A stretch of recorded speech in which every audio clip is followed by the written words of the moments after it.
Pranesh M, one of India's brightest rising stars.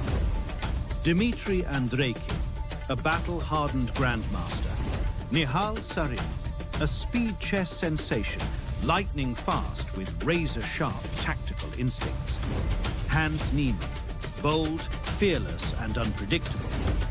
Alireza Firouzja, a fearless super grandmaster, unleashing creativity, aggression and world-class brilliance. Arjun Erigaisi, India's attacking powerhouse, bringing explosive chess and an unbreakable fighting spirit. Nodirbek Abdusatorov, the Uzbek prodigy, combining ice-cold precision with championship-winning composure. Gukesh Dommaraju, the youngest world champion, fearless, relentless, and ready to conquer every challenge.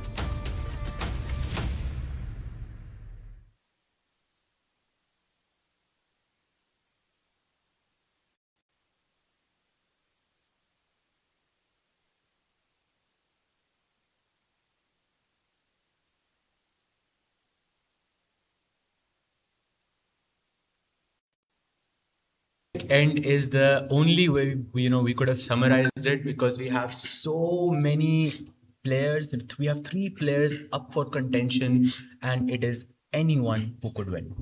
Anyone indeed. And I think we've seen some fighting chess, some exciting chess. And each day we've seen, games get sharper and sharper. The number of results have dramatically increased. So it's going to be a lot of fun to kind of see how this tournament takes its final turn, Sahaj, and whose doorstep does the prize land to?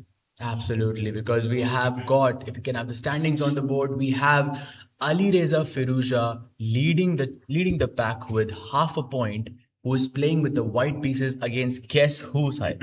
He's playing against Arjun Erigaisi, and that's the match that's going to be the most important, because that's the match that's going to decide who will win this event.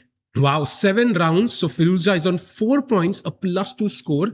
And he seems to be on path with 0 losses, right? No major mistakes. In fact, he's really started off well. In fact, the first 2 rounds were his 2 wins ahead. So I think he's just kind of become a bit stable now. He's not taking too many risks.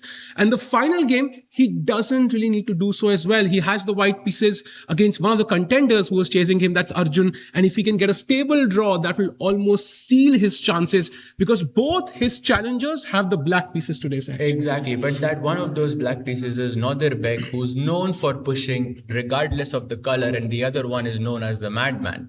Yeah. So I think it's going to be anything but a safe game, I think, with both of these players, and it's going to be so much fun to cover it. Indeed. And I think we are just minutes away from liftoff. An early start today on the final day. We had to make room, Sahaj, because just in case there are any tie breaks, you never know. We have, of course, 3 players in contention for first place. And if just in case 2 finish on the same number of points, we are going to have a tie break, and it's 2 games of 3 + 2. So if we do reach a tie break, I think it's only going to get faster and it's only going to get better. Yeah, absolutely. And it's going to be so much fun to watch, because we have no idea who's going to win in that scenario either. But I think there is only one scenario where that could happen, because one player is going to be on 4.5 regardless, between Arjun and Alireza, of course, because one is on 4 points, one is on 3.5. And if Nodirbek manages to take down the ever solid Andreikin Dimitri, who has drawn all of his games so far, then we can have a tiebreak, and it's going to be so much fun. Yeah, the good news is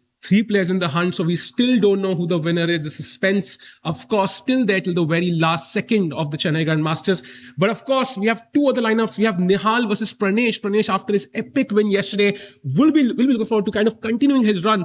But even more importantly, Gukesh Dommaraju versus Hans Niemann.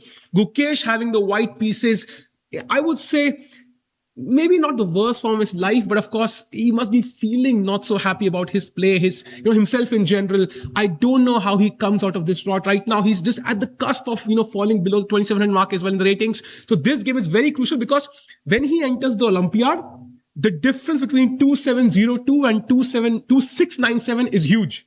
Exactly. I think for anyone, when you hit the 2700 mark, I mean, that's a big milestone for any chess player. And dropping below that is, it affects your confidence, it affects your play. but he is right on the cusp of, dropping that. But at the same time, he is playing with the white pieces. We know how strong Gukesh is, when he's back in his form. I 100% believe that today, I think he might pull off a surprise. Let's see what that surprise is. And meanwhile, we should have the pairings on the screen once, if possible, because I still feel I think Firuzja has a tough choice to make, right? Because he could just go for the win. He has the white pieces. He's been playing fantastic chess, and he has his, luck in his own hands. If he wins, then nobody can catch up with him. The other matches simply don't matter.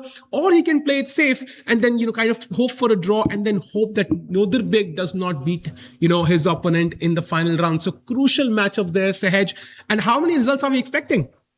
I think that's a great point you have brought up, that for Alireza, it's not just Arjun that he's fighting against. It's also Nodirbek, because if he plays it safe, makes a draw, and then Nodirbek somehow manages to defeat Andrek, and he's, we know how strong Nodirbek is. If that actually happens, that's something that's going to run on his mind. So it's both of these players that have to play for a win today to guarantee, the first place. Let's see what happens. We see Arjun on the board, adjusting his pieces. He's ready for the battle. Yeah. Where is Firuzja? Yeah, he's going to arrive any second in his lucky sweatshirt, Sahaj. He's not changed it at all for the entire event. That's the one he was wearing on the media day. That's the one he's been wearing through the entire tournament. So let's see if he sticks to it. Meanwhile, Arjun with the black pieces has a choice to make as well. It's tough to kind of play for a win with the black pieces, especially if your opponent is looking for a draw. So maybe he's also hoping that Firuzja kind of goes for the win, and tries to seal the deal in the classical itself. That would give him also an opportunity. But playing safe and playing solid and playing for a draw are two very different things. He is up against someone who is known for his very chaotic opening preparation. We saw remnants of it. I mean, we've been seeing it for the last 10 years, but especially in this event, we saw it against Nodirbek, where he had that bishop e7, d6, f5, and he did not give a chance for Nodirbek to even try to play it safe. So for Firuzja, I think he will try to play a good game. I think he will try to be solid, but at the same time, he will keep his chances alive. But at the same time, look at that. Look at how focused Arjun is. He is 100% ready for the battle. It could be a very, very big match for him, because winning this could actually mean that he wins this tournament for the first time in his life. Indeed, and we have a comment in the chat as well, how Arjun can sometimes falter at the last second, right? He's always about to win a super tournament, but then potentially misses out on it and finishes in second or third place. And that is true indeed. But also, I think it's a great deal when you always finish in second or third place. You never falter at all. So you can look at it both ways.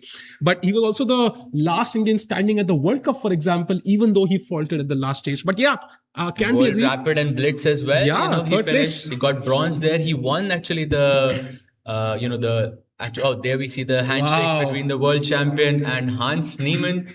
That's going to be a very, very interesting match to see. We see Gukesh adjusting his pieces. So, Sahil, question for you. Does Gukesh try to play a normal game today, or does he try to play it solid? Because I believe that if an event is not going your way, you should try to stop the bleeding. You should try to play it safe, and you should look for your chances. What are your thoughts on that?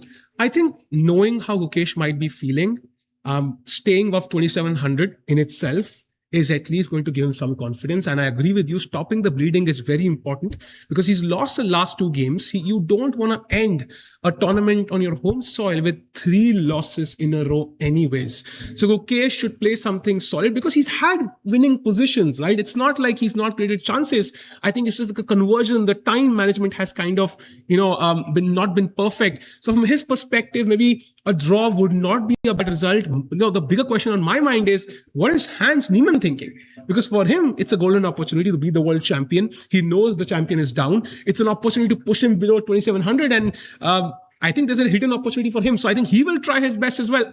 Same as Arjun, to win with the black pieces maybe. 100%. I think Hans will definitely try to push as well, because I remember once, it was not very long ago, that I lost 5 games in a row.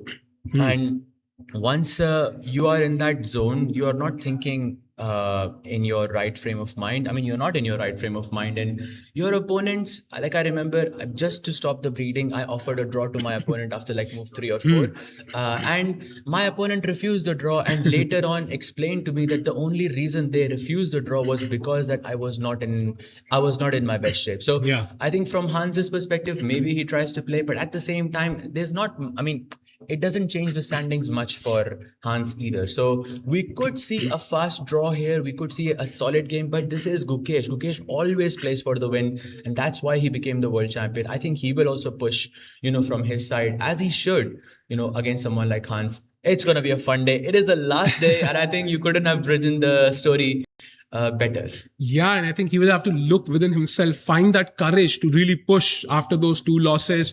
He must not be feeling nice about his chest after the loss yesterday. We see handshakes, and there it is, lift off on the final day of the Quantbox Chennai Grand Masters, pawn to e4 by Gukesh. I think we'll have a couple of minutes of delay in this game. So let's go to the game, the star game, that is Firuzja versus Arjun.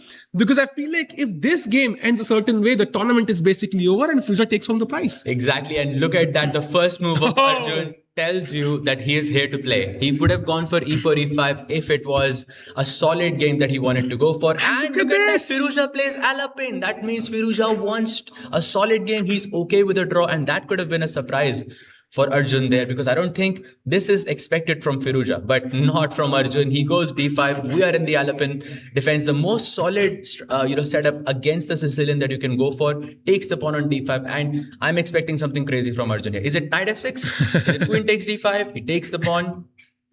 If you ask me honestly, I kind of like this for Arjun because first of all, c3 kind of hints at what Firuzja is looking for, right? He's okay maybe with a solid position, is not looking to, really push hard. And if an opportunity does arrive, he will capitalize on it, of course.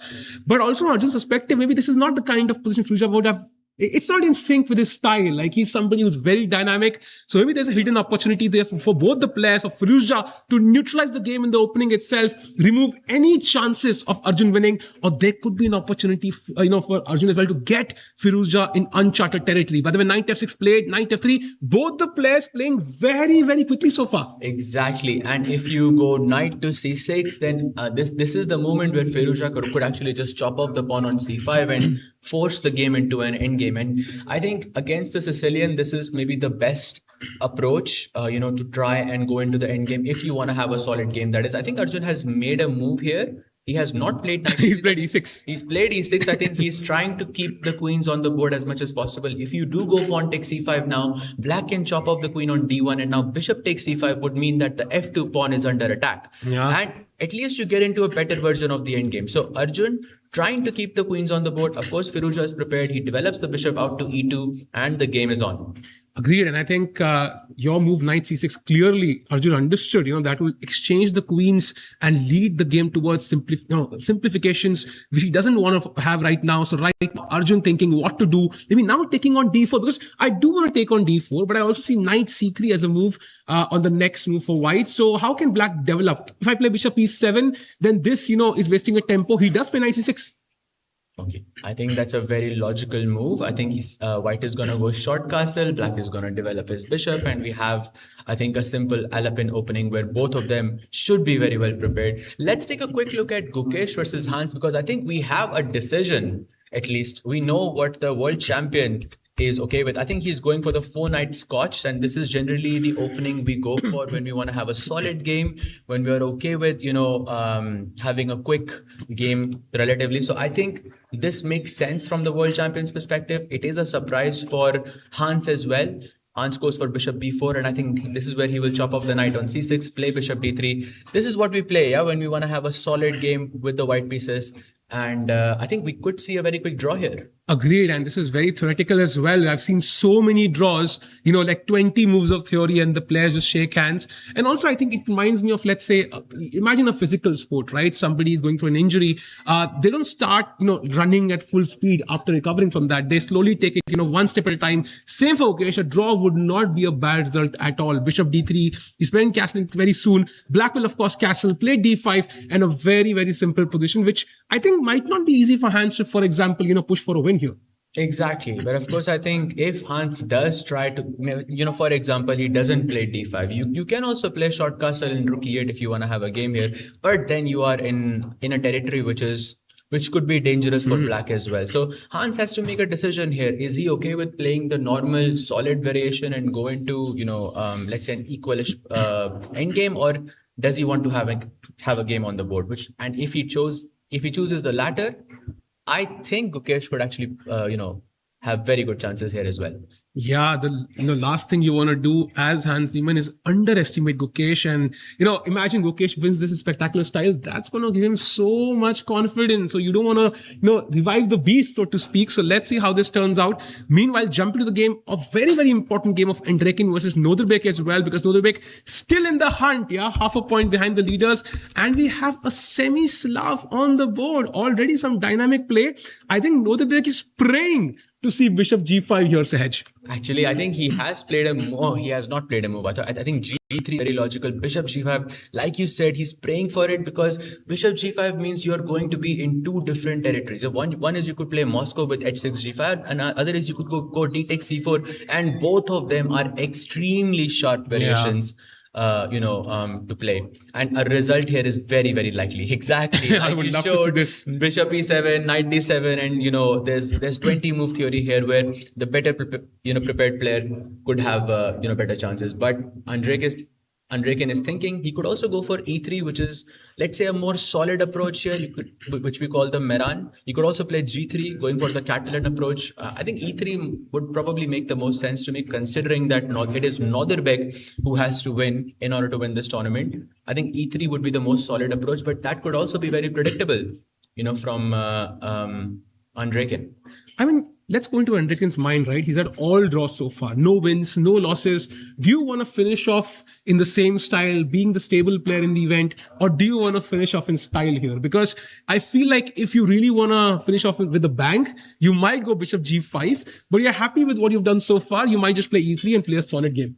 Exactly. I think that's what we call the Meran. E3, Queen C2, Bishop E2, castle, and we have a very solid structure there. But I think that is what Nodirbek has prepared on the day. So we can see Andrekin is thinking in this position. Even pawn takes D5 is a very good choice there if you want to have a safe game here, because it is Nodirbek who has to push. Agreed. So very interesting position. Nodirbek not even sitting at his seat right now. So now jumping to the final game and completing a roundup is Nihal versus Pranesh. Knight F3 by Nihal Sareen. D5, G3 not taking the center instantly. And now he plays pawn to D4, Knight F6, castles, and C takes D4 on the board. I think Pranesh already 50% score, having a decent event. I think a draw would totally be fine for him here. Absolutely, but I think Nihal will definitely try to push. He's also on half score after defeating Arjun yesterday. And now Knight takes D4, E5 is very, very interesting. And I see your reaction, Sahil, and I think we should definitely jump to that game because Arjun has done something interesting. I know the bar says that it is dubious, but considering the match situation, this is what was expected from Arjun, to find that weird idea that no one has ever played before. It might be slightly dubious on paper, but it is another story to prove it on the board. Sahaj, I love this idea. Can we have the camera full screen of Firouzja versus Arjun? Because there seems to be something dramatic happening, and I want to go to the live position here. This is where, CD4 is the most commonly played move. We have, I think, around 150, 200 games. And the move he played, Sahaj, Knight to G4 out of almost 200 games has been played only in 13 games. And Black seems to have a fantastic record in those 13 games. So maybe, the move looks rather absurd, but has certain ideas, and it's not easy for White to handle the change in structure, the change in plans. And why you say that, Sahil, is because let's assume that I didn't play Knight G4. Let's say I would have gone for short castle instead. White could have chopped off that pawn on C5 and went straight into the endgame. Yeah. With the Knight on G4, you are saying that if you go pawn takes pawn now, I can now take your bishop on E3 and take that pawn on C5 as well. And then I would go to a much more favorable version of the endgame for me. So Arjun is saying no endgame. I want to keep the queens on the board because I want to have a game. You know what? This game is going to be very exciting. I love this. And, I want to point out the best move here is to save that bishop. Because if you let go of this bishop, right, I think Arjun has gotten what he wanted. An imbalance, a clear imbalance. You cannot move the bishop anywhere else. Bishop d2, bishop c1 doesn't make sense. Bishop g5 and h3 would hang it. So bishop f4 seems to be the automatic move. And then Sahaj, how do you see the game moving forward? I think bishop f4, I'm looking at, there is a possibility of h5 here. What? One player has played h5 here in the past, and it's not, knowing Arjun, h5 could be very much, what he goes for today, because he has to go for the win, right? He has to try and do something dubious. Do I dare, Sahaj? Do I dare? Even attack this knight? G5, let's go. Can I play g5? Best move in the position. Wow. And what do you have to do now? Bishop goes back to Bishop c1. C1, no way. I think you can play d2 as well. I wouldn't play e3 though, because again, you take. Yeah, and then I can take and push g4 as well, and then the attack is Look at on. this. Best move, bishop d7. Oh no, my knight. And if you take the knight on g4, pawn takes, and that h file opens up, you could even go long castle and put pressure on the long side there. That could be extremely dangerous for Alireza here. And you can see that it's been 8 moves and Alireza already in deep thought. Yeah, if Nodirbek looks at this move, he's going to start preparing for the tiebreak as well, because it feels like Arjun has come up with an interesting idea here. And if not f4, what else? Because I do see a couple of other moves played. One is c4, attacking the queen, but that, as you can see, already is a minor mistake from white. Another one is knight d2, but again, that just feels like black got what he wanted. Exactly, because you could chop off the knight on e3 at some point. First, I think you would go pawn takes d4. And if you go pawn takes d4, now knight e3 would be something that I would consider. Not immediately, but it's something that I can take at any moment in my... The bishop is now trapped. Yeah, it's not going anywhere. Yeah. Exactly. I can go castle, I can play b6, bishop b7 or bishop d7. And at some point, I'm going to take on e3, and that will introduce an imbalance in the game. And, well, it's not an endgame. This was Alapin.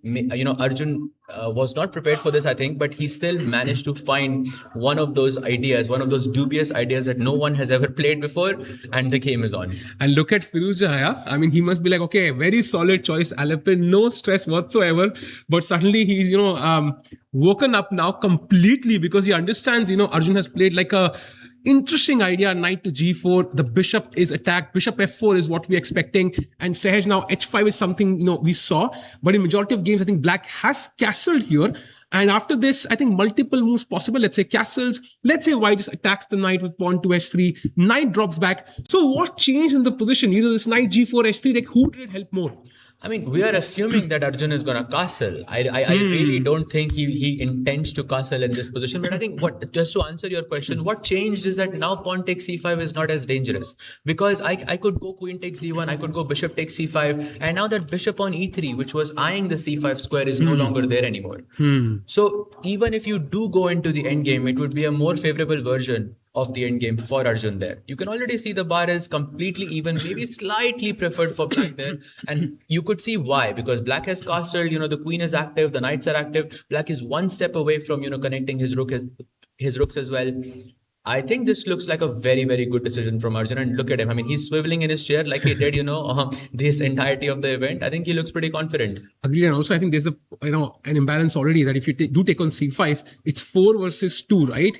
4 versus 3 here, and it's 3 versus 2 here. So at least the pawn structure is not symmetrical, because that would really increase the drawing chances. So always chances of both sides to create complications here. The game is on, Sahaj. For first place at the Chennai Grand Masters. And the other game which really matters is Enrique versus look at this, he did play bishop g5 actually. Oh wow, he went for the most aggressive. And dc4 played. That is, I think it's called the Vienna, if I'm not mistaken. It has I know h6 and d takes c4. Botvinnik, sorry, my bad. D takes c4 is Botvinnik. I think h6 dc4 is Moscow, and d takes c4 is Botvinnik there. And a4 is a very solid variation inside d takes c4. It prevents the b5 push. So now Enrique just wants to play e3 and take the pawn on c4. Now, what normally happens in this structure is that black is going to play c5 at some point, take on d4. White is most likely going to capture back with the e pawn, and we're going to have an IQP, an isolated queen's pawn, where the pawn on a4 is a slight concession to black. I know this because I have done this exact same thing with white. And I went into a unfavorable IQP position where I actually lost the game, and I have some bad memories there. So this A4 is a good move. It's a solid move, but at the same time, if you go into an IQP with the pawn on A4, it's a slight concession to black. In fact, I think, the idea is to prevent B5, but in practicality, black can anyways play B5 here. And if you do take, I think takes knight B5, queen B6, and black does gain a lot of counterplay. I remember seeing this actually in some course somewhere in this line. So very interesting. Possible. It's definitely possible, but I think unlikely from Nodirbek because this involves exchanging so many pawns in the position, and he wants to keep pieces on the board. He wants to keep pawns on the board because he wants to complicate the position. Nodirbek knows that if he wins this match, he could technically win the championship. So, or at least he would be in the contention for a tiebreak, so he has to play for a win. So I'm guessing something like bishop b4, bishop b7. I'm not really sure what's the best move in this position. I would guess is bishop b4 good? Yes, it's the best move in the position. Very, very logical, pinning that knight, putting pressure on this, e4 break that white would love to play. So interesting position. Nodirbek has the pressure on his shoulders. He needs to win this because if he draws, at least one out of Firuzja and Arjun will make it to 4.5. So Nodirbek will not be part of that tiebreak if it does happen indeed. So yeah, now jumping to the World Champions game, Gukesh against Hans. We left it around bishop d3, then black castle, both sides castle, d5, takes, h3, preventing any piece coming to g4, h6, and now queen to f3 and c6. Very, very solid setup. Absolutely. And now with the idea of bishop f4, knight e2, you tried to play this super safe, I think. But usually you go bishop f4, black plays bishop d6, and you trade off those bishops. And if we look at the scorecard of, this opening, you will see 90% draws, essentially, which makes sense from the world champions perspective. Because as you said, after the last two losses back to back, it's very important to cut the bleeding and, to try and recuperate. In this sense. So I think the decision makes a lot of sense. Plus, you're also throwing the ball to Hans. If you want to play for a win, you better have a, some dubious position or some kind of an interesting idea that might, create some chances. But for now, the position looks extremely solid. Agreed. I think a great opening choice though, keeping, a draw in hand at all times, not risking too much. Because also I think the time pressure has been kind of a problem for Gukesh, right? With more time on the clock. Imagine there was extra time coming in at 40 moves. Gukesh might have gotten 2 wins instead of 2 losses. So I think if he can play something, he understands well, lots of theory, he can avoid that problem today and get a simple draw or maybe even get a chance to push. So Hans even has a choice to make. Let's see if he creates some chances. Meanwhile, jumping back to the game of Firuzja versus Arjun, knight g4, and Firuzja, the tournament leader, is still thinking, can he go full screen? Because it seems like he's going very deep into the calculations. He's laying down on the table there, calculating very carefully. 100%. And we were considering the fact that he's going to go short castle after bishop f4. I don't see that happening. I think Arjun, after bishop f4, he's going to throw h5 in this position and the game is going to be on. Because we saw those ideas with g5, hitting the bishop on f4, where Alireza is forced to play bishop c1 or maybe bishop d2. Both of them would create a very chaotic position on the board. So even Alapin, is not safe these days. Yeah, and look at Arjun. Yeah, I think we saw him, having breakfast today. We saw him having dinner yesterday. In his mind, he must be, concocting this idea now. Okay, how do I create complications? I want to play Sicilian, but there's Alapin. And I think whenever as white, you want to have a safe position against the Sicilian defense, you do choose the Alapin. So it was not that hard for Arjun to kind of predict what Firuzja might play. Yeah, could be, but I think it's very hard to surprise, Arjun in the opening anyways. I think the only one who managed to surprise Arjun was Gukesh. That's the only game, I think, where Arjun got into a worse position straight out of the opening, but then he fought back like he does. But now the ball is in Alireza's court. Does he deflect with the bishop? Does he develop the knight? Does he play h3? What's the most solid way to play this position? Can I play c4 here? Let's actually do a bit of a deep dive. Is c4 a good move here? I think that's a good question because you do attack the queen. Now I have knight c3, a very natural square for my knight as well. Now where do I put my queen? Like queen d8 is the first thought that comes to mind, but then d5. And suddenly, the black pieces are getting kicked back one by one. First the queen, now the knight. If you take, I don't really have a good square for the knight on c6 edge. I don't want to go to b8. Knight b4 will get trapped at some point. So instead of queen d8, apparently queen d6 is the best move here. And if you do play d5, now takes takes and knight e5. So the queen basically controls the e5 square and gives the knight an active square, and black is apparently fine here. And also you've got complete dominance over the dark square. So if you go knight takes knight, black goes queen takes knight, you've got the imbalance of course, there is a different pawn structure, plus there is a bishop versus knight as well. And the e3 pawn also hangs. So this feels more pleasant for black, I think for sure, because you've got the double bishop advantage, you've got control over the dark squares as well. So any choice you make here is not safe, essentially. Agreed. And often people ask why the queen is good centralized, right? Why is it so strong in the center? This is a great example. Attacking the central weak pawn, putting pressure on the king side on the h2 pawn, attacking the queen side pawn as well. You couldn't have a more active queen on a chessboard. So going back to the live position, Firouzja has the potential to go wrong, and that's the kind of position Arjun wanted. He's also built up a 15-minute healthy lead on the clock as well. So Firouzja has to be accurate. He's completely on his own. This has not been played at all. So there's potential to go wrong. Exactly. And can I go bishop f4 and g5 straight away? Or is that too much? Why not even g5? Because g4 is hanging? It's a good point, but after knight g5, I was thinking some bishop g5, and okay, at least the g file is open. I mean, I can go there's knight h2. There is that as well. King h2 and just queen takes g5, and okay, you managed to achieve what you set out to achieve. The g file is open. You could castle on the long side, so we might see players castle on opposite sides of the board. He has sacrificed a pawn temporarily, and the g file is open. I know I've mentioned that, but that's a very, very important point in this position, and that could be the reason why this is so complicated. Agreed. And if you do defend with bishop f3, there's always knight e5 to attack the bishop. Then the bishop comes in on c6, and it could be a strong attack for Arjun. At least there's potential to attack the white king. So going back, maybe g5 you mentioned, so not knight g5, but if I have to move my bishop again, then maybe, that dissuades Firouzja from putting the bishop on f4. He sees g5, he sees this knight h2 line. He's like, okay, I don't want to move the bishop twice. So maybe he doesn't even put it on f4 in the first place. And he sees Arjun as well, because, Arjun has done f5, h5, in the past against Nodirbek as well. So this wouldn't be very different from that. Bishop c1. I mean, this is just not an easy move to play because you don't want to retreat your bishop back to its original square on the first, on like the 10th move, because you played bishop e3, you're going bishop f4, and then you're bringing the bishop back to c1. That doesn't make sense. At least you wouldn't play something like this if you have not looked at it, with an engine or with a computer before. It will be very difficult to make those practical decisions on the board. So I think because of this, bishop c1 seems extremely unlikely to me. However, I think something like knight d2... Wait, what? Okay, I have to switch games quickly because something has happened.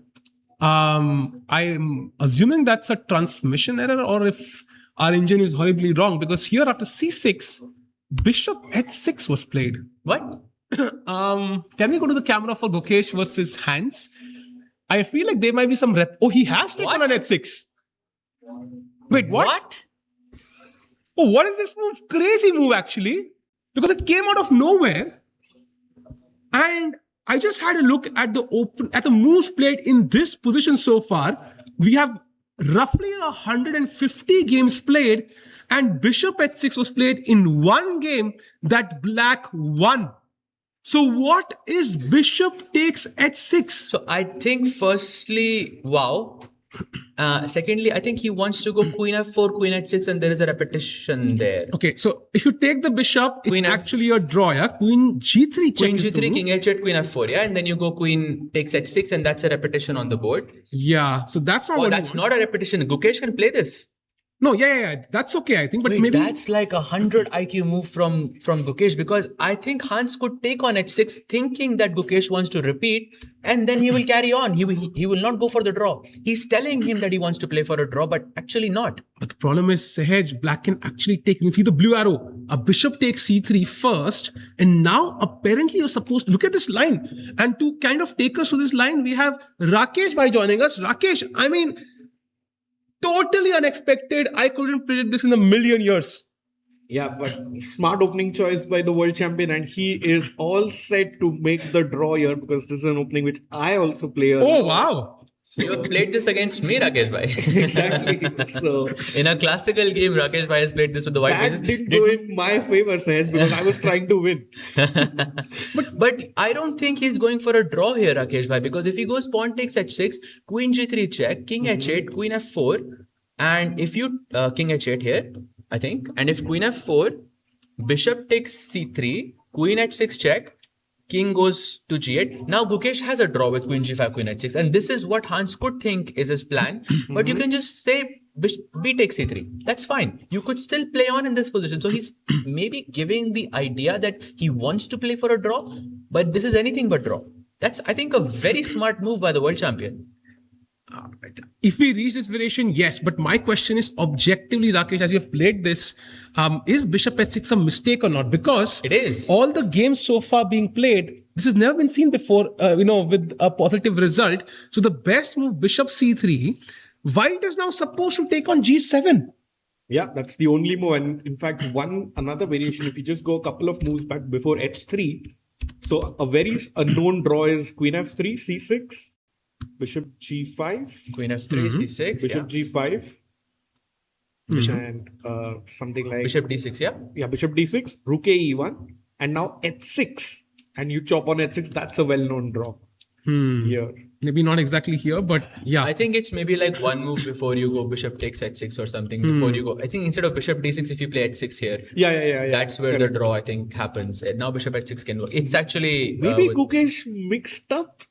It's possible. It's possible. No. I think this is 100% planned. 100% planned. Because if you go bishop takes c3, so let's actually do a bit of a deep dive here. First of all, if we take the bishop, then black takes here.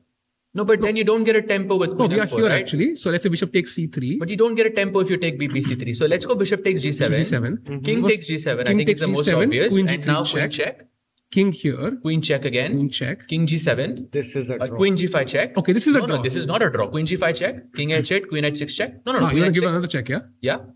And king g8 and now bc3. Now, I mean, there is a draw on the board, which is in my hands, but I don't have to do it. I can play rook e1, rook e3, rook g3.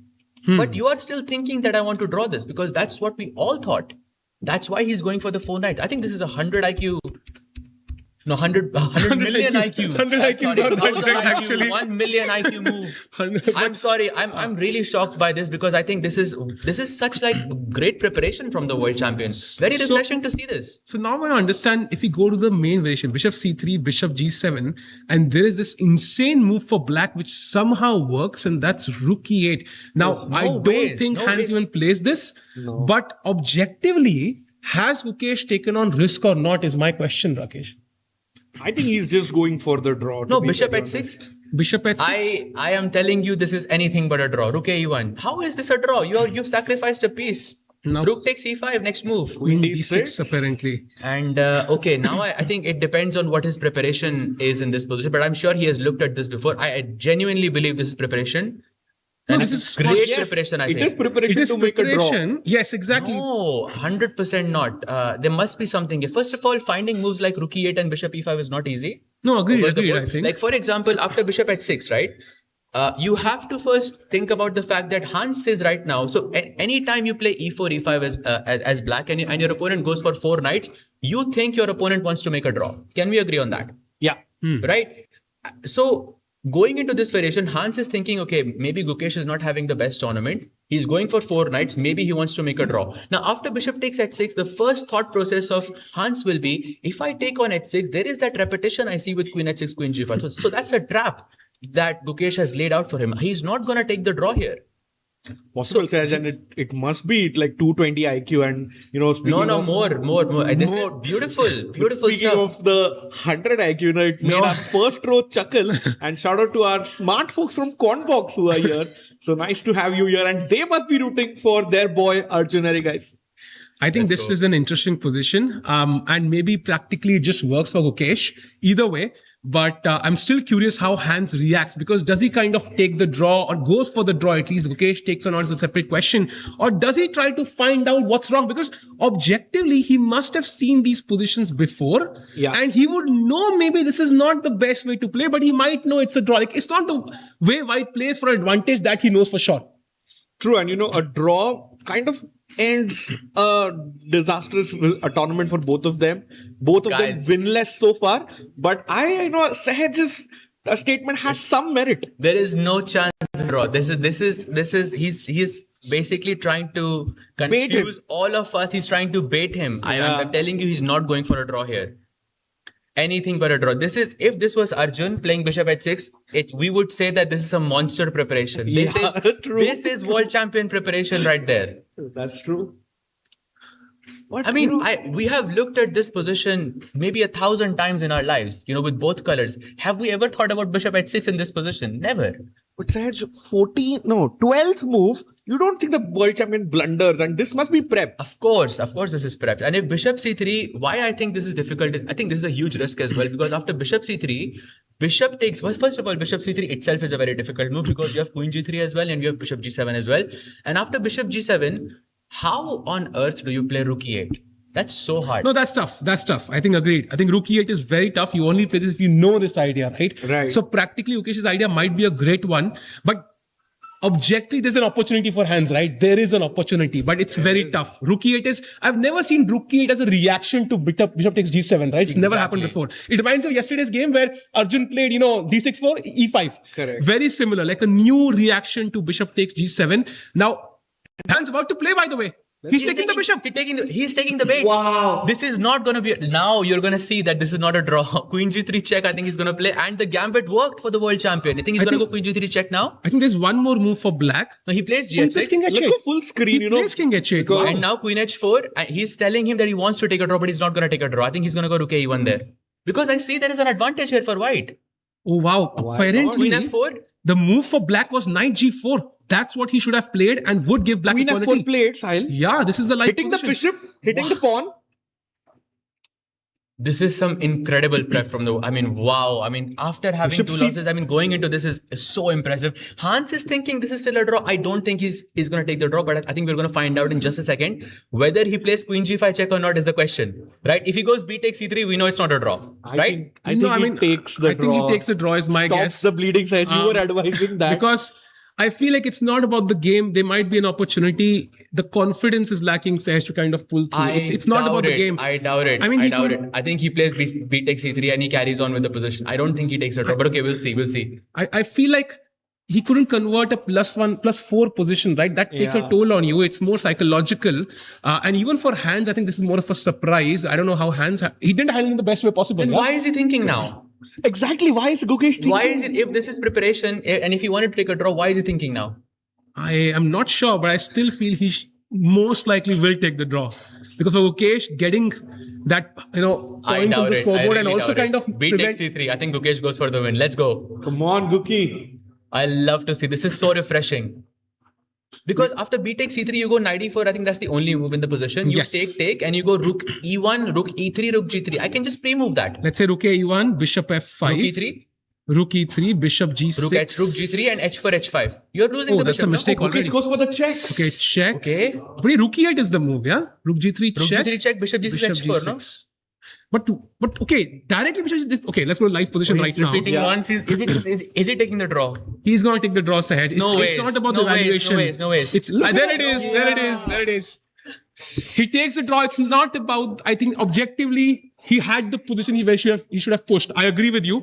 I think Hans didn't react in the best way possible, but the confidence also matters, I think. And Gukesh takes the draw, gets a very quick result in. He does prevent himself from falling below 2700, but at the end, the memories might not be as positive looking back at the Chennai Grandmasters. Absolutely. Wow, but what a tactic that was. I really wish, rook e1, rook e3, rook g3. It could have carried on, I think, in the game as well, but I'm guessing you're right, because of the tournament situation, not being in the right frame of mind. I think he wanted to end the game as quickly as possible. But wow, bishop h6 was such a cool surprise. And just to go back here, I think I do agree. There was a lot of potential here. 100%. Rook e3, I thought bishop g6 would be the move, but that's already a big mistake after h4. Exactly. So you have to play rook e8 first, check, and now play bishop And now g6. h4? And if, okay, h4, f4, the rook e6, like it's H5? tricky. You're It's tricky. winning the piece back?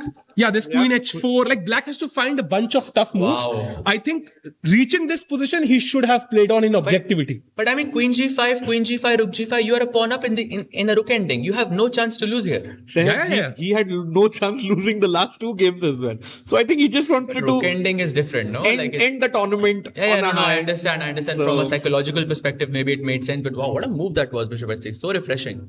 But another thing that has happened after this tournament, that Gukesh has ended a tournament winless. 0 wins for the world champion. I don't remember last time that happened. And also, I think Gukesh, now on 2 points, right, will finish at least guaranteed last place and also 1 point below the guy who's ranked second last for sure, because everybody's already on 3 points. Yeah. So not a great tournament from the eyes of the world champion. He will have to, gather his courage, prepare again, maybe take a break. I don't know what the solution is, but he will need to come back all guns blazing for the Olympiad.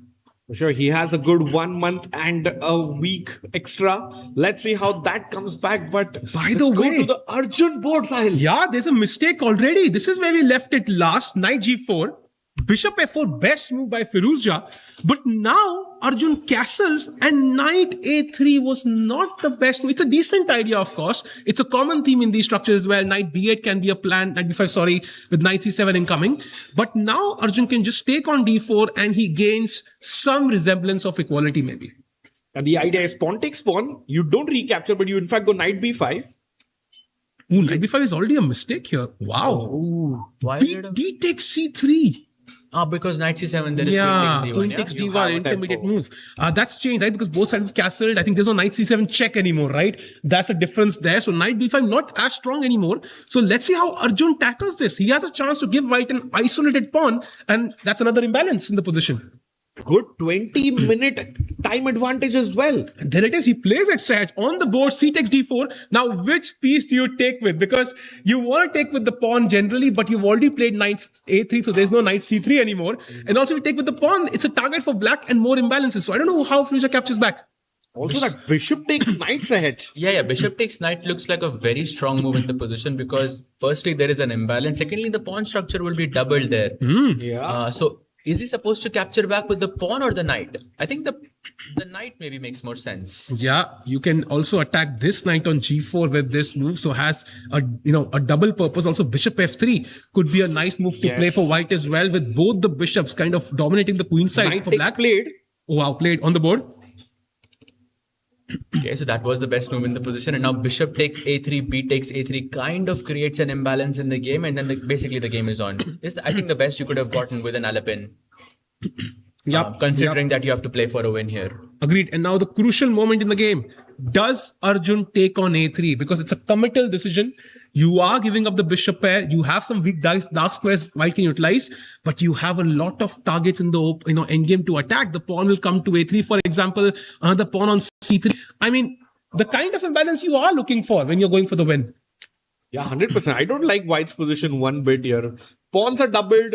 Lots of pawn islands. They're not supporting each other.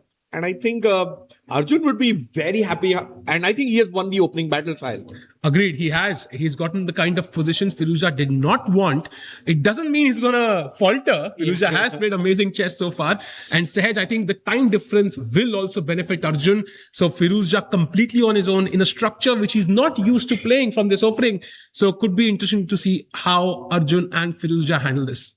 Absolutely. I'm still thinking about that bishop takes h6. What a beautiful line it was. But wow. But yeah, coming back, bishop takes a3, I think is what we are expecting. Can we say that Arjun is out of preparation here? I think so, Yeah. yes. I think so, yes. Maybe he understands the structure because bishop 4 he must have seen, castles he must have seen, but knight a3 maybe is not something he looked at in depth. So he did play cd4 very quickly. So maybe he has an idea that taking on a3 is a theme, but I don't think he's gone way deep into these variations. This is already quite an innovative new idea, right? You don't go that deep into these lines. So that means Gukesh has drawn. Means he likely might be even headed home, Rakesh. Yeah, well, the tournament is over for the world champion. Yeah, and luckily, no long flight home. He just lives about 5 kilometers away. So that's going to be a tournament to forget for the world champion. Yeah. And by the way, Sahaj, We are talking about a potential tie-break, jumping to the Andrekin versus Nodirbek game. Bishop b4 was played. e4 taking the center, takes, queen a5, attacking the c3 pawn, attacking the e4 pawn, e5 attacking the knight. Of course, now knight e4 played, rook c1. I mean, what do you make of this position? Like, it feels like maybe Andrekin for the first time will get a result. Either ways, I think, yeah, because you've got the imbalance of a bishop versus knight. Black does have an extra pawn as well. So I think the position looks very, very complicated. And I think we will definitely see a result in this game. And it could go in Nodirbek's favor as well, because it looks like, he has pushed b5. He is defending the pawn on c4. He's deliberately going into these, complications because he has to win this match. But okay, he goes into those complications anyways, I feel.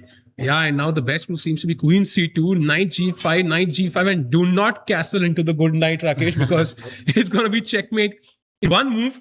So there seems to be that brewing up, but overall it's going to be amazing. And let's see how the game goes. Whether Nodirbek can create winning chances or not. And also after knight g5, that knight is going to come in the center, and knight d6 is such a nice square. Wow. I'm worried if I was Nodirbek. Agreed. And Andrekin has not really shown signs of weakness. He's kind of fought very well. Remember that game against Arjun? Yeah. When he was struggling, found that crazy, drawing lines. So he's kind of always, ready to find those tricky lines and resources that kind of hold the game. So will not make it easy for Nodirbek, who's also, by the way, 16 minutes behind on the clock. So a healthy lead there. Now jumping back to the game of a star game here, Firouzja versus Arjun, knight d4. Arjun Erigasi is still, I think, not at the board. Oh, he's there. He's thinking. By the way, I think we should also take a look at Nihal versus Pranesh, because looks like Pranesh has won the opening battle again today. So I think we saw until this point, knight c3 was played. He goes for d4. I remember seeing a game of Nihal from last year's Chennai. Maybe I'm mistaken on this, but queen d3, bishop h3 was played, and he plays rook d1. And now the best move, queen d7. Aiming to push the golden pawn. F5, let's go. Sahaj Grover approved. This time, yes, for sure. This reminds me of that game that Nodirbek played versus Nihal. Very similar F5 break. Maybe Pranesh purposefully chose this structure as well. Yeah, potentially that, maybe this structure is something Nihal has issues with, understanding. And now looks like Black is the one playing with the white pieces, has the center in control. And it's not easy for Nihal to play C5, F5, every pawn moving forward. Absolutely. And Nihal arrived a few minutes late as usual. That has been his norm in this tournament. But overall, I feel Pranesh has won the opening battle, and definitely Nihal Sarin has to, come up with the goods. And nice to see both these players exactly on 50%. But I think one of them wins this. Saj, what do you think? I think good chances for anyone to win this match. I think Pranesh has maybe a slightly upper hand at the moment because of this F5, C5, E4 business, and he could completely seize the center there. Looks like White doesn't have, he's still struggling to develop his bishop on C1, because where are you supposed to put that bishop? And the pawn on B2 also, is up for grabs. So could be a bit difficult, I think, for White to play on in this position. And you can see from the body language of Nihal, he is thinking very hard here, because the clear plan is not, there are no simple plans in this position.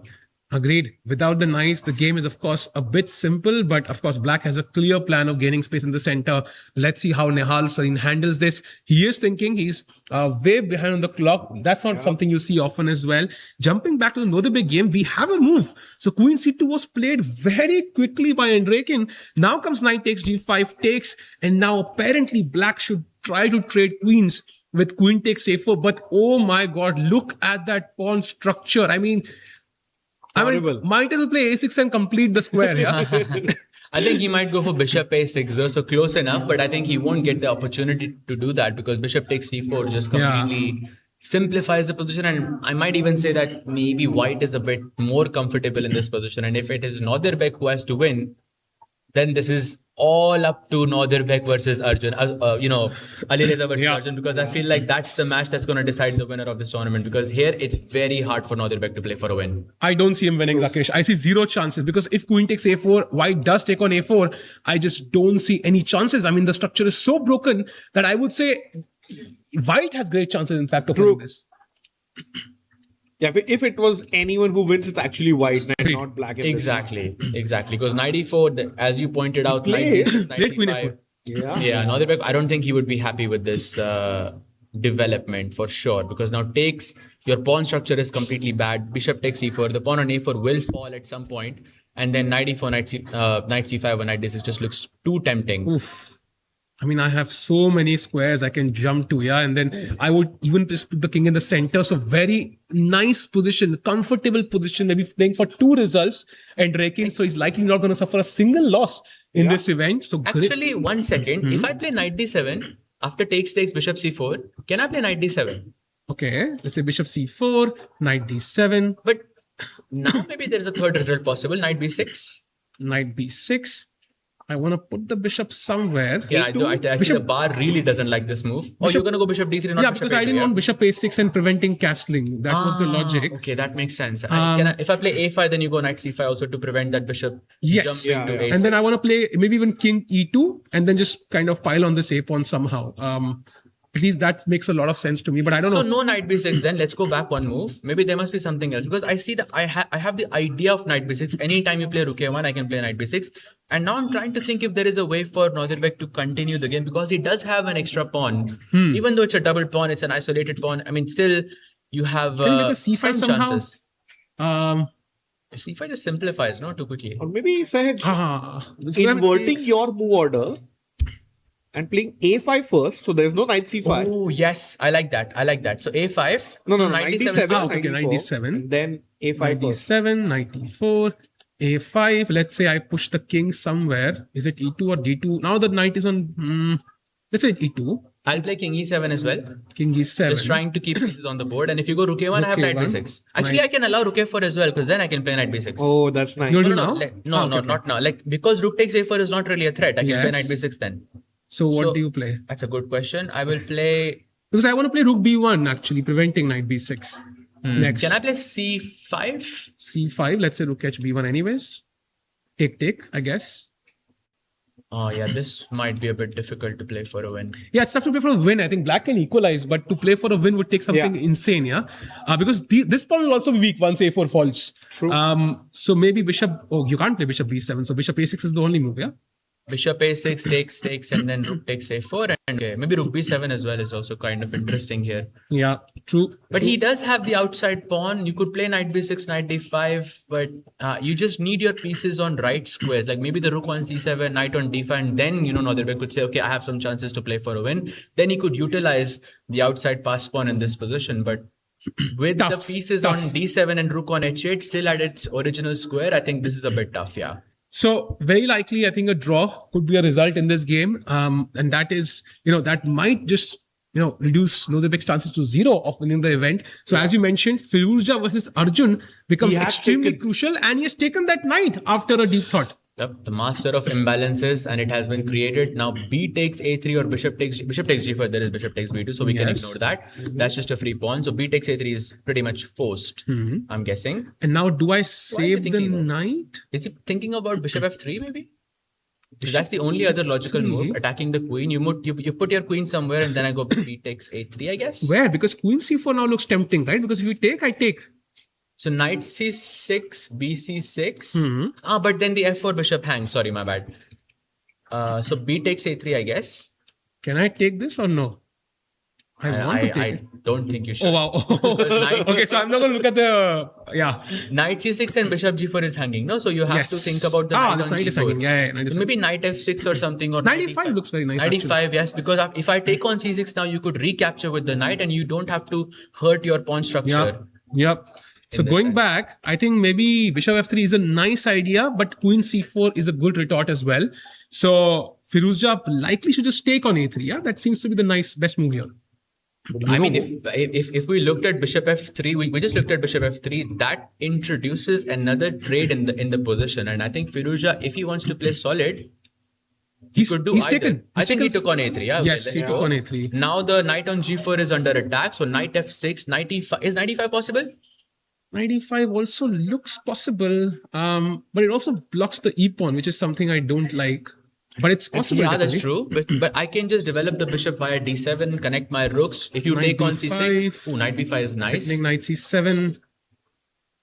Also, Now- Saj, I have a question. Like, instead of knight b5, what if I chop the knight on c6? You have to take back with your Oh, knight. yeah, you're and right. now I want the opposite colored bishop. No, bishop f3, in fact. You want to play You this? just want to go straight into Trade the... everything, Yeah. secure my title of the Quantbox Chennai GM. Yeah, this is very He just tough has for to that look player. at the game of Nodirbek and be like, okay, let's go into opposite colored bishop and the game is over. Yeah, Yeah, basically. this is very tough. So going back, Arjun, if he wants to maintain winning chances, he needs to come up with a different move.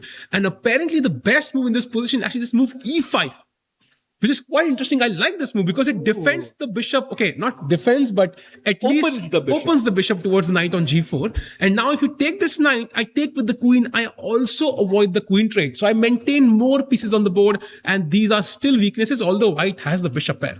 And it also avoids the notorious opposite colored bishops, which are known for making draws. So I think Arjun might go for e5, Saj. Your thoughts? Possible, yes, but knight c6, even bishop takes g4 looks kind of equalish to me. I mean, if Alireza wants to draw, I mean, it is not really a difficult task here. That's a good point, And actually. now queen g4 I was just... thinking ef4 just. Queen f4, No, I mean- not taking on g4. Okay. That's, I think, quite nice, but then bishop... Oh, actually, bishop c8, rook c8, you might lose the pawn on c3. Yeah. So can I play bishop f3 instead? Queen Queen c3? c3 and okay, queen f4 perhaps. Because I do have some control over the b7 pawn. I'm stopping your bishop from developing. Yeah. And also I'm threatening take on f4 as well. So this is too simple, I think, to play for a win. It's too... It doesn't feel as complicated anymore. Yeah, and I think we have a move. We have e5 on the board. So Arjun Erigasi playing the best move according to the engine again. If there is a way to put on pressure, he's finding it. Whether it gives him the desired result or not is a separate question. But right now he is playing best move after best move. Maybe we can just go full screen and feel the tension that's coming from the tournament hall, which is just exactly one floor above us. And here e5, knight c6 is an option. Bishop takes g4 as well. Arjun looking very confident, by the way. It as looks like usual. he's about to trap Firuza's queen or something meanwhile. So we saw, I think, knight c6. Anything else that comes to mind? Like, I don't see any other moves, right? Because if you move the bishop back, I can just pick up the knight. So it seems to be like pretty much forced. Knight takes c6. So knight takes c6 or bishop takes g4 is not very good. Yeah, because bishop g4, e d4 could be possible as well. Yeah. E d4 I think it keeps that imbalance on the board. And but I think if Firuza wants to if he wants to play it safe, he can just take the knight on c6, take the knight on g4 and go into that opposite colored bishop endgame we spoke about, or bishop g3 as well. And you know what the best move in this position is? h5? F5? Yes, it is F5. It is actually F5, which is rather ridiculous, Rakesh and Sahej, because you don't really... Oh, we have a move. Knight c6 played. Knight c6 played. Okay, queen take should be automatic. Yep. Oh, No. pawn takes c6. Let's go. Wow. So Arjun Erigasi is creating imbalance after imbalance, and we talked about this pawn, right? Difficult to draw the bishop. Now maybe it's much easier to move that bishop. But if I just play bishop g4, what's the catch? With bishop takes g4, ef4 I guess is the only Yes. move. Yes. And okay, like bishop f3 or something. Maybe bishop c8 also is equal, of course, but bishop f3 I think is maybe 5, similar. I guess. Now queen d4, no, just... I mean, I've got double pawns on the a file, but you've also got double pawns on the f file. So, and plus this is the same colored bishop ending. The pawn on c6 falls. Hard to play for a win here, I think. Yeah. I have to agree. So after b takes c6, is there another move? Let's say white takes on g4. Is there something else for Arjun? Because otherwise... Queen d1 maybe? Queen d1. Because rook d1 you have bishop g4. You Bishop could argue d1, that. ef4, Yeah. bishop f3 maybe, Same attacking the situation, pawn. yeah. Yeah, but I don't see how Arjun wins this, yeah? There's basically no chance of winning this endgame. So if Firuza wants to draw, he could get very, very close. If he, the best move is bishop g3, by the way. That's what his mind might be telling him, but he has to kind of swallow that and say, okay, I want to draw. I'm okay, taking this knight. He can have one look at the Nodirbek game, realize it's a draw, and then pick up that knight. Makes sense. He's won the first 2 games, then drawn all of his games after that. I think he is looking at the championship trophy there. Safest approach. Win the first 2 games, draw the rest, and GG. Yeah. By the way, Andrekin still taking his time to capture that queen back on a4. I think he's thinking whether he should, maybe go for queen b2. I mean, that queen is looking, or maybe queen e4 as well could be a possibility, because you do have some kind of an attack cooking on the king side. Queen e4 is such a bad move, yeah? I mean, it does have a nice side. Black is not developed, but any move, I think. Maybe he's thinking knight e4. I actually like knight e4. Why queen b2? Let's say, what does black do? Because first of all, if you play h6, then knight e4, and white is actually doing okay. So queen a5. Queen f5. Let's say knight e4 anyways. And now just short castle. I mean, you are a couple of pawns down in this position. It is an imbalance, and I think if taking on a4 Maybe would just be equal, I think. First bishop p2, because if you're going to castle, I'm going to keep the knight on g5 then. I keep this knight hanging here and basically delay castle. And if you go castle now, then there is maybe queen c2, h6 and h4, yeah? Yes. So I delay the knight moving to e4. So castle, I think, is it working? Queen c2? Wow, plus h6 and h4, I thought. g6, no? h6, queen h7. Oh, sorry, yeah. What am I saying? g6 and h4, yeah. Oh, this is very strong. So this going is very back, good, I think. Yeah, you're right. So maybe like knight d7 then? Wait. Knight f, no, knight is bishop h5 maybe? Let's provoke g6. Wow, now you have to castle actually. Now queen c2. And now you're playing g6. Oh, f5 now. Tough. Maybe because knight is on d7. So Just in time. Just in time. Okay, still the game goes on. Yeah, it's not over actually. Yeah. Oh, he takes on a4. I think he's going into the end game. I think he's been solid, I think, throughout this event. I think made all draws. And I think today looks like it's going to be a draw as well. Yeah, I think his routine has been that. A couple of laps in the pool, solid chess, 2 masala chais in this red cup, make the draw. Let's go tomorrow. And after this move, I think instantly Firuza will also now take on g4. Yeah, he's like, okay, now this Nodirbek can't win. Nodirbek can't win this. Yeah, so now I'm stress free.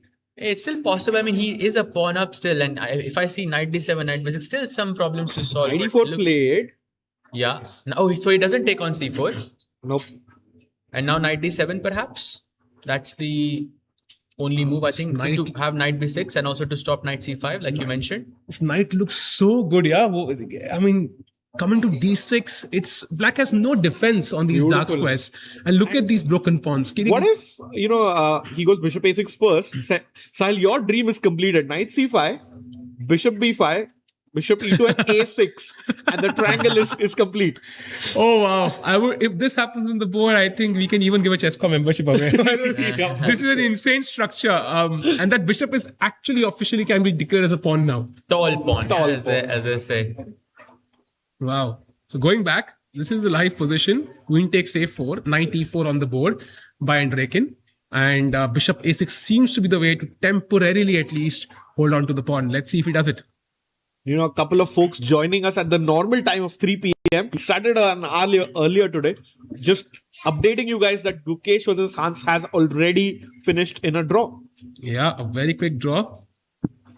Yeah, a bit sad, I think, because that idea of rook e1, rook that was beautiful. Was so nice, actually. Such a beautiful move. Okay, I understand. Also with this draw, I think it was also very important to stay above 2700, which I think is what Gukesh, did, which was, I think, a smarter decision in retrospect. But, as a chess fan, seeing bishop h6 and seeing those ideas was just beautiful. For sure, 2024 Gukesh or any Rapid Blitz event, he plays on. Yeah, 100%. And I feel like Hans will have a few thoughts about that game. Would love to hear them at some point. What he feels about bishop h6. Does he think it was a nice idea? Maybe he saw rook e8, didn't see rook e8.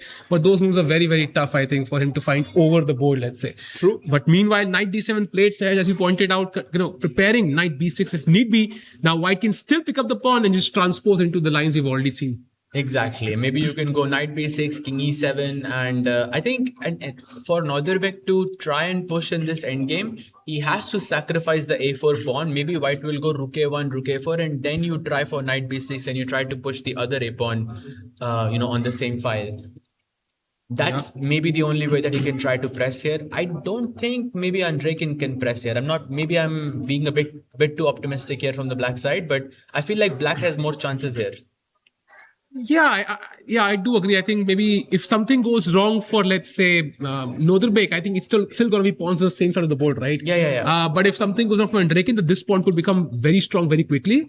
However, how well Andreken has played, I kind of feel like this is going to end in a draw. And I think that will, give Nodirbek second place at least. But okay, let's figure it out as we go along. Yep. Meanwhile, going to the game of Firuzja again.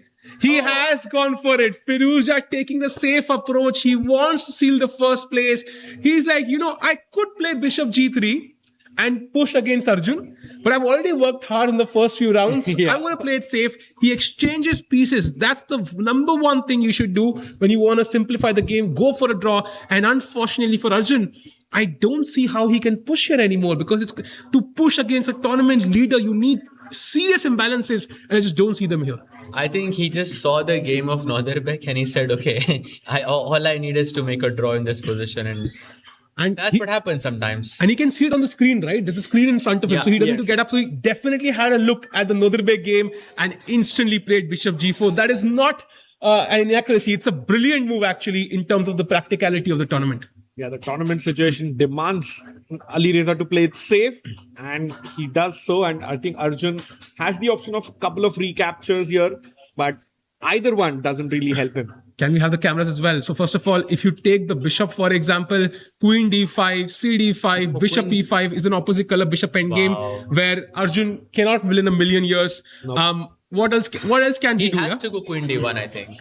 Or he has to go Queen D1 or EF4. I think Bishop G4 also Queen takes G4 is very good, because EF4, Queen F4, you're just a pawn down. Everything is in the same square. So I mean, there is no way Arjun can win this, because he's playing the same position with a pawn down. Yeah, EF4 also, even just Queen D5, even that should be equal. But I think even just Bishop F3 is completely even Stevens. I just don't see how you push here. And the last try, I think, was after Bishop G4. I think you mentioned Queen D1 you mentioned, I think, as an option. Bishop D1, now an EF4, Bishop F3 back. And again, how do you even push here as black? You have to defend this pawn either via Bishop D7 or Bishop B7, and I just bring back with tempo. And only white can be better here with Rook D4 or Rook B4 to come attacking this one. And also, there is some pressure on the C6 pawn as well, so he has to defend that. Bishop F3, I think, is a very smart move from Firuzja if it happens on the board. I think this means that perhaps there is only one game that, following the trajectory of this event, there is 3 draws and 1 win. And I think that one result could be Nihal versus Pranesh. Yeah, true. And jumping to that game quickly, I think Nihal realizes that black is about to gain a ton of space. So that's why instantly challenges the D4 pawn with pawn to E3. Still, I think black can go for the F5 and C5 break in the center, gaining more space. But yeah, this game would be our only decisive hopes ahead. Otherwise, everything else pretty much looks even Stevens. It does feel like we might have a quick day today, at least for majority game, because Gukesh's game ended very quickly. No, Nihal will play, I think. Pranesh, I think, will play as well. I mean, because we asked him yesterday what was his secret, because after he defeated the world champion, we asked him, what changed today? Because looked like you were trying to, just go all out, from the first move itself. And he said, I had breakfast with Adiban. So maybe, exactly. That could be true for today as well. Is he here? Adiban, I don't know. No, he was here, yesterday, because he said that, just being in the same, because, Adiban has this reputation of being a very aggressive player, very creative player. And you could see that in Pranesh's chess yesterday as well. And today as well, I think he is trying to push. I'm guessing Bishop G4 is a possibility, attacking the Rook on D1. Then there was these F5, H5 ideas as well to try and keep an attack. But I agree that with the knights being exchanged, it's difficult to create kingside play for Pranesh. But I do like Pranesh's position more because you've got center control. You've got complete center control with the pawns on D4 and E5. Plus, Bishop G4, Rook has to answer some questions. Then I could play F5 as well. I think he plays Bishop G4. Wow, on the board. No, that's me. No, he's played as well. He's played. Okay. F5. Did on breakfast with you today? Actually, yes. Wow, he was sitting on the adjacent table. I don't know if that helps, but Bishop G4 on the board, and now I think Rook has to move. I wouldn't consider playing F3, right? Because feels rather weird. The bishop is now trapped in front of the pawn, so I would rather not play that pawn. So Rook E1 or Rook F1, maybe Rook E1, just not to give that tempo again. And then let's see what Pranesh has up his sleeve, because he does have more space and a better position and is also up on the clock. Absolutely. So now Rook has to sidestep to E1, and I'm sure Nihal is not going to do it, right? Do you think he's going to do it after instead of Rook E1? F5, yeah? No. Instead of Rook E1, it's Nihal, I'm saying. Can he do it? No way. Pawn takes D4. No chance. No chance. I mean, Bishop D1 is actually D1, a mistake. Queen D1 is very good for white. I think that bishop on E4 is a monster. You could technically do it. Wow. Interesting. And winner of this game gets third place. Oh. So at least minimum, they can also be second if the tiebreak is better. What's the follow-up here after pawn takes D4? So apparently sure if black I has to understand. find F5, and we have a certain some dialog box on the screen. If we can remove it very quickly, it seems to be covering the board. But F5 is the move here. Yeah. Producer G, if we could remove that. The only word I see is privacy, which clearly the dialog box doesn't have. Yeah. I think they're just trying to fix that. And you were saying F5 is the move, That's right? tough. It's a good visualization exercise, I think, for the audience there.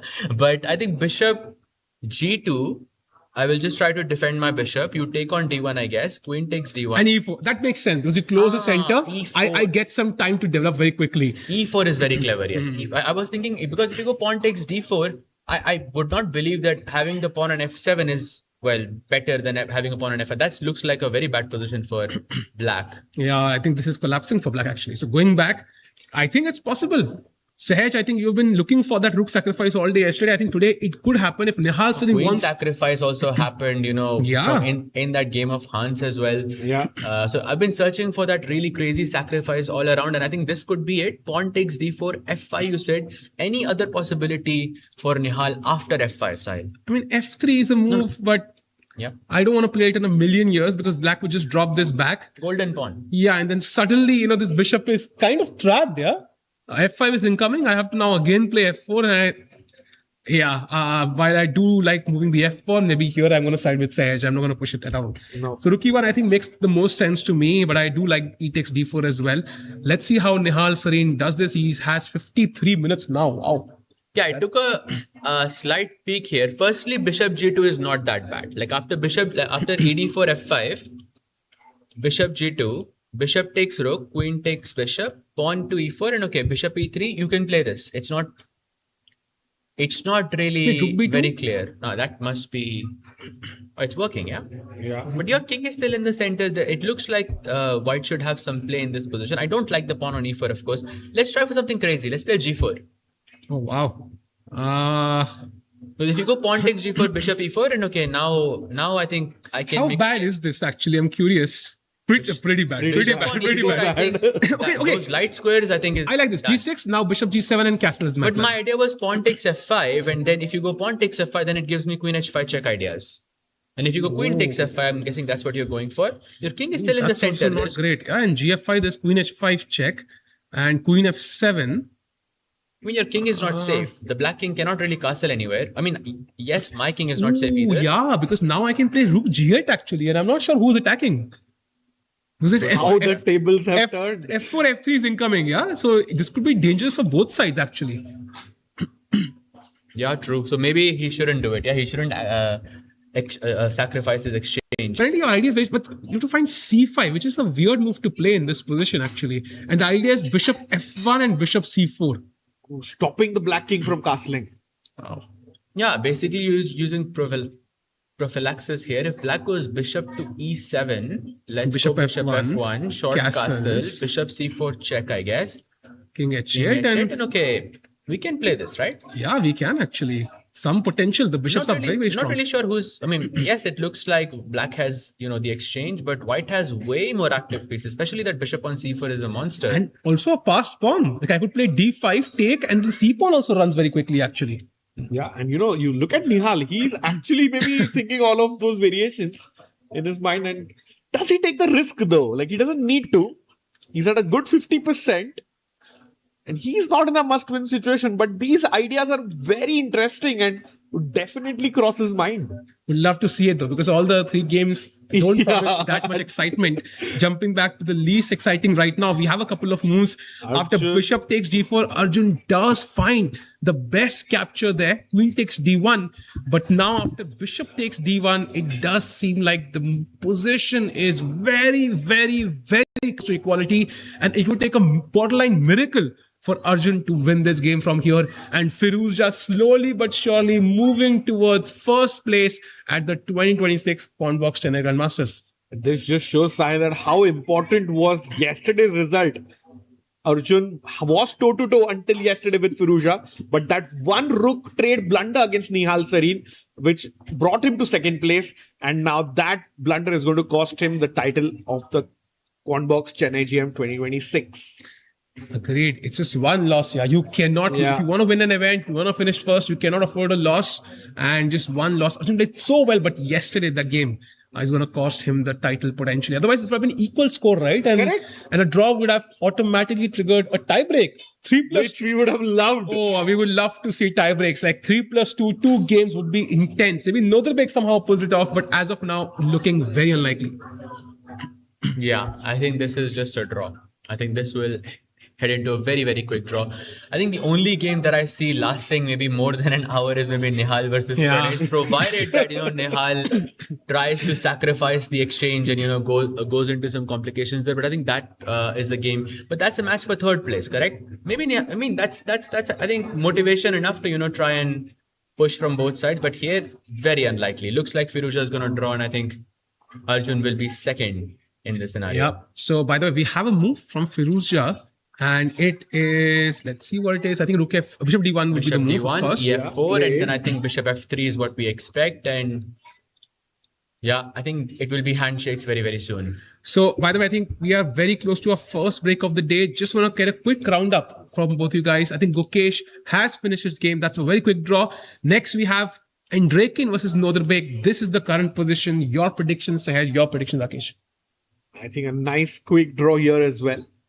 I think Nodirbek will try to press here because he has the extra pawn. But with correct play, it should be equal. But I somehow feel black is more comfortable because you have the extra pawn and you can use that pawn as leverage. Because anytime white goes rook a1 and rook takes a4, those are two extra moves I can use to activate my position. Maybe that is with c5. Maybe that is with bishop b7. Maybe I defend the pawn with knight b6. I don't know which one he's going to go for. But I think it's a more... Practically speaking, I think Nodirbek is going to try to press here. Whereas, on the Arjun board, I think he really cannot press in that because I think that game is completely over. Like it's completely dead. Yeah. I think at least there are chances of somebody making a mistake, basically. And you can never count Nodirbek in the end game, because I remember it was that game, I think I've mentioned it before, the match that he played against Prague in the Tata Steel, that 4 versus 3 rook ending, it looked like a complete draw, but somehow Nodirbek found a way to win that match. And so in the end game, I think he's a very dangerous player. I think he will try to press, but with correct play, Dimitri will have that perfect, 7-round draws. And he should be proud. Wow. Okay, that's a low-hanging fruit there, Rakesh. After I feel the candidates, it's unfair because that was 8.5 out of 13. I mean, and now especially that game against Fabi, that was unbelievable. We love Anish.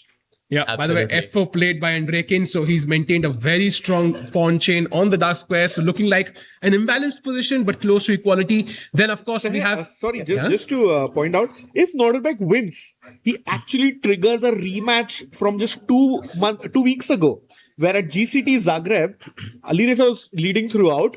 Nodirbek makes a comeback, and he triggered an Armageddon match for the title in Croatia. So wow, I think he's going to push. Nodirbek is going to not take a draw easily. Of course. Not till the very end. Until you have kings on the board remaining, he's going to fight.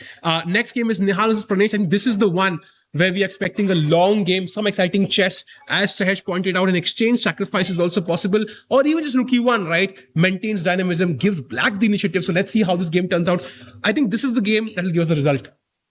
Absolutely. I think rook e1 that has been played.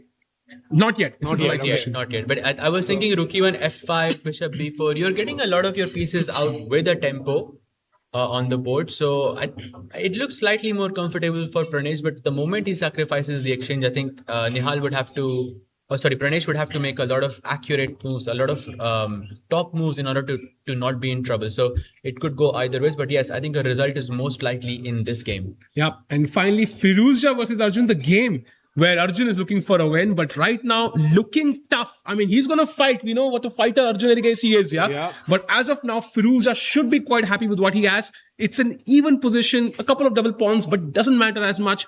Even material and endgame. And I think very likely a draw, and that will enable Firuzja to take the first place, and Arjun might take second.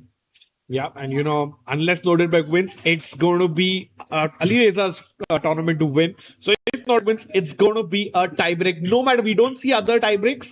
They head into a 2-game blitz playoff. If needed, an Armageddon as well. Wow, Armageddon is going to be so cool. But I think, judging by how the game has progressed so far, it looks unlikely. I think we do have a move. Pawn takes f4. I think anything played since then? Or Bishop b3. I think also a decent idea. You're pressuring f7 now. And the game is interesting. But I think this is the moment for Arjun to sit down and figure out how can he really confuse Firuzja, create some chances, because you never know till the very end. Yeah, we've seen worse things. You've seen that blunder that Ding made against Gukesh in the World Championship. Yes. Unbelievable mistake. Sometimes when you're under pressure, stakes are high. The last match, anything can happen. So this is the time for first break. Really back on the other side with some exciting chess.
And we are back after that short break. The action continues on the final day of the Quantbox Chennai Grand Masters.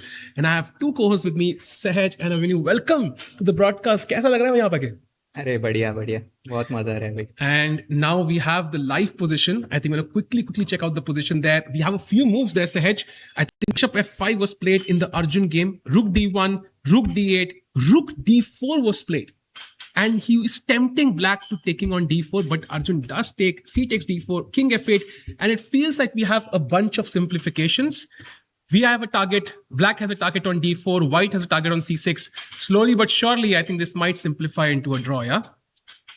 Look, C1 played. Not so sure. I think maybe he could still try to play on. I feel like Arjun is pressing in this position because he has the double F pawns, white has a double A pawns, and I feel the double A pawns are not as useful in this position, but we have a very strong grandmaster with, here with us. Abhi, what do you make of this position? Yeah, this is very, very close to a draw. Like I would say it will 90% end in a draw. Like, but in these sort of positions, there are, if you make one inaccuracy and another, if you're not somehow feeling well, like, if you're Alireza and you're trying to just close the game out and you make one inaccuracy, you can suddenly, be in a situation where you need to start playing accurately. But I doubt that he will give many chances here. So question for you, what actually, how can white actually make a mistake in a situation like this? Is it that you are trying to play solid and in the process, you maybe lose your sense of danger and maybe you make a couple of hand moves and then maybe something can happen from the black side? Or do you think it's not, the position is too simple for that? It really depends. Like, for example, in this position, ideally black wants to bring his king to d6, pawn to f6. And let's say he gets that and rook to e8. Suddenly, like, you have to start thinking as white, like you can't close the game now, you have to keep playing. And something like that, if it happens, then maybe I would think that before that happens, Alireza would probably get some rook c pi, some d pi, something in. But yeah, I mean, generally to professionally end the game in a draw, it is somewhat always tricky, but okay, I think Alireza will manage it. Yeah. 48 minutes is a lot of time, actually. That's the main problem, right? Because if he had a minute on the clock, maybe there were some chances, but I think Firuzja probably closes his game comfortably and takes first place unless Nodirbek can somehow cause an upset as well. And maybe we can jump to that game very quickly and briefly check it out. This is where the live position is. We left it around here. What do you make of this endgame, by the way? Very weird, yeah? Black has these broken pawns, pawn up, but slowly but surely, white will pick up all of these pawns one by one.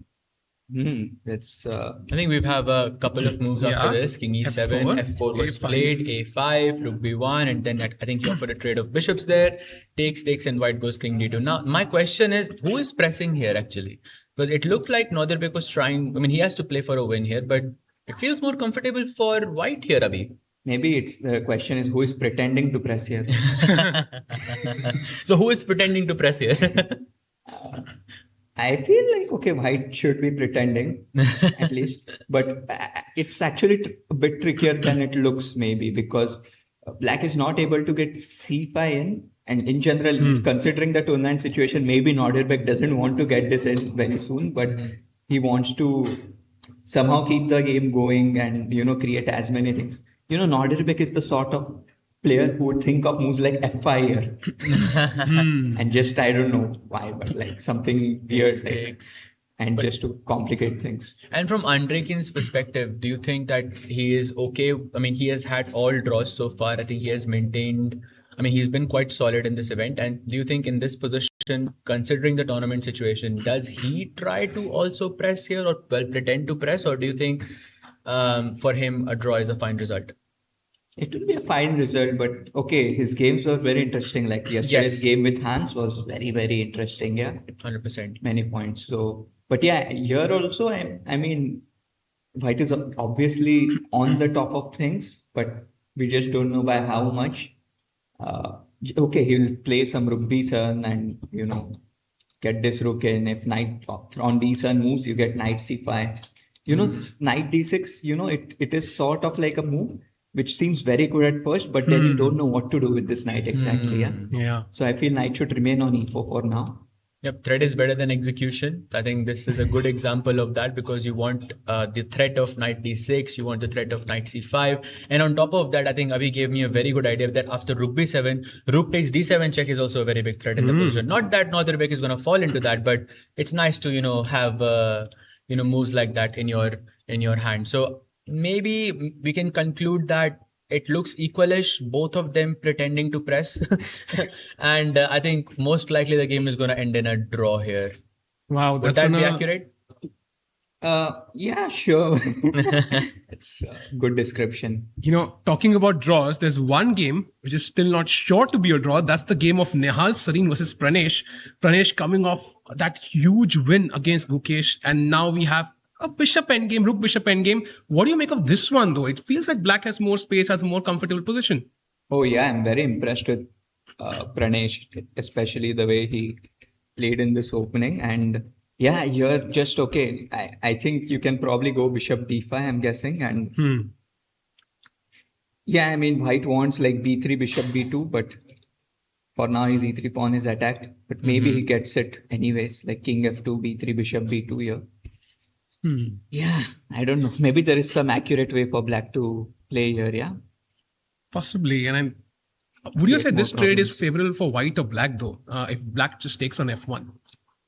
The thing is, in long term, this is good for white because you take, let's say you get your king to e2, pawn to b3, bishop b2. Suddenly, black does look a bit shaky, like the c6 pawn is weak. But okay, just wishful thinking.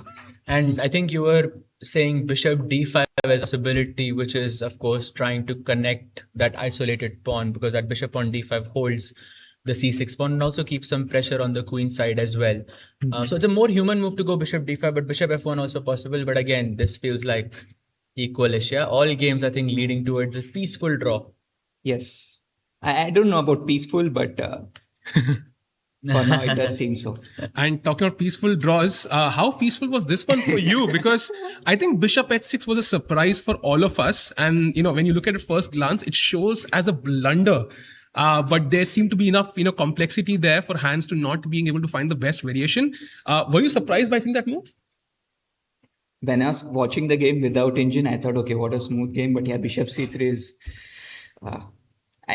it is very dangerous. Yeah, like rook e8 especially. And, it's very difficult to play this move, I think, over the board. Even now, like bishop h6, like I was analyzing, bishop e5 and rook e1, queen d6 is the only move, I think. Wow.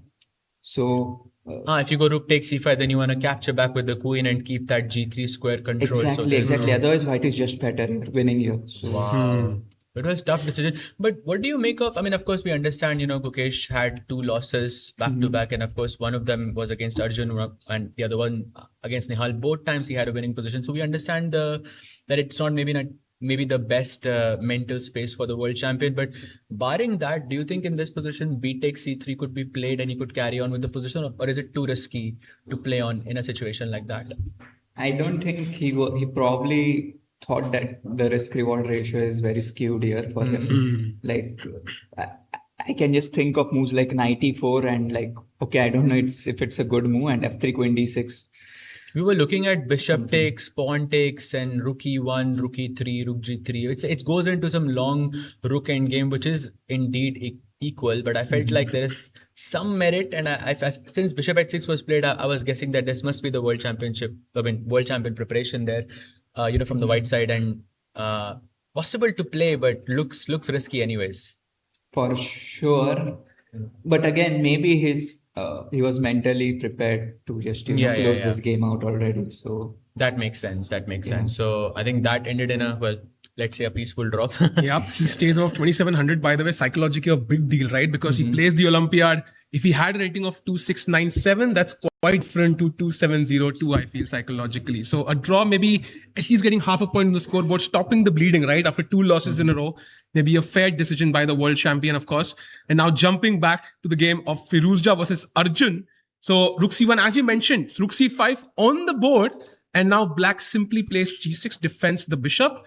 Not much has changed though. I think still white completely fine. Yeah. I think so. I think after G6, yeah, I mean, it looks like again a draw, but I feel once you get the king on E7, king on D6, it is possible. And also, like, I think we talked about who's pretending to win, right? In this position, who do you think is pretending to win? Is it white or black? Arjun. Like Arjun, right? psychologically, also, if you think about it, Firouzja is in general would be very happy with the draw, and Arjun, of course, like draw is not the worst result for him, but of course he wants to win. Yeah, he wants to at least create problems here. Yep, and 49 minutes on the clock. By the way, we see both the players, and also we see Firouzja wearing the same sweatshirt for the entire event. Is it something you thought about, like like maybe a lucky sweatshirt for Firouzja? It's quite fashionable, though. Yeah, it is. It is. I think he's wearing the same kind of jersey, each day. So, let's actually do a bit of a deep dive here. Abhi, you were mentioning the move D5. Now that I think about it, if I go pawn takes D5, rook C8, bishop C8, I mean, I see a same end game. D5? A2 pawn is hanging, no? Yeah. And the point, I guess, is bishop E6, bishop E6. You have to take FE6. You'll get FE6. And then this pawn end game is... Oh, wow. So and if I move the bishop, let's say to C6 or something, that endgame with bishop takes A2 is apparently quite good for black. Like it's winning. Nearly winning. Wow. So some chances maybe, yeah? Yeah. The problem is he can't close the game. Like you just want to finish the big game. You don't want to keep playing. But yeah, it's not going to be super easy for Alireza, perhaps. And also, I think Arjun himself made a similar blunder yesterday, right? That rook b5 move, I think, where he exchanged a pair of pieces to simplify the game. Could he win in the same fashion? That would be epic. But exactly, that's a good point. But maybe Firouzja can just play h4. Yeah, just put the pawn on the dark square, no risk involved, still pretty safe. But d5 is a tempting move to liquidate instantly, and that's been his philosophy, right? He played bishop g4, I think, somewhere here. That showed his pattern. He wanted a draw. Even the opening itself of playing the Alapin kind of showed Firouzja is comfortable taking a draw in this game. 100%. And I think even though you have h4, I think the follow-up is really not that easy for white, because the natural response, I believe, is to play g3, because you want to create some space for the king. You want to get the king active. They say that in the endgame, king is a piece itself and you want to activate it. But whenever you play g3, black can just capture back and untangle his pawns. And suddenly it's almost like Arjun is playing with an extra pawn. So this could be something, at least in the position. Maybe not, I think very much holdable territory for Firouzja, but maybe some chances here, Abhi. Yeah, could be. These sort of positions, many times what happens is you play the best move according to engine with white also, but you don't make the absolute practically best move, which closes the game. So it's very... I would say schematic in the way white should think. Like it's more about where should I place my king, where should I place my rook best to defend, like where should I place my bishop and stuff like this. But so maybe the bishop for Alireza is like, I think, in the right place. What do you make of the king? Should it be on C3? Should it be on E3? Provided you play G3, what should be the best plan here?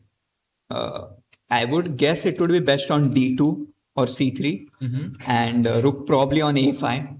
And that would be the best place. But even if you get everything, it's still like, black just keeps playing. Black just, slowly tries to push his kingside pawns somehow. Because you have got the pawn on F4 there, G5, H5, H4. You could try to still carry on with the position.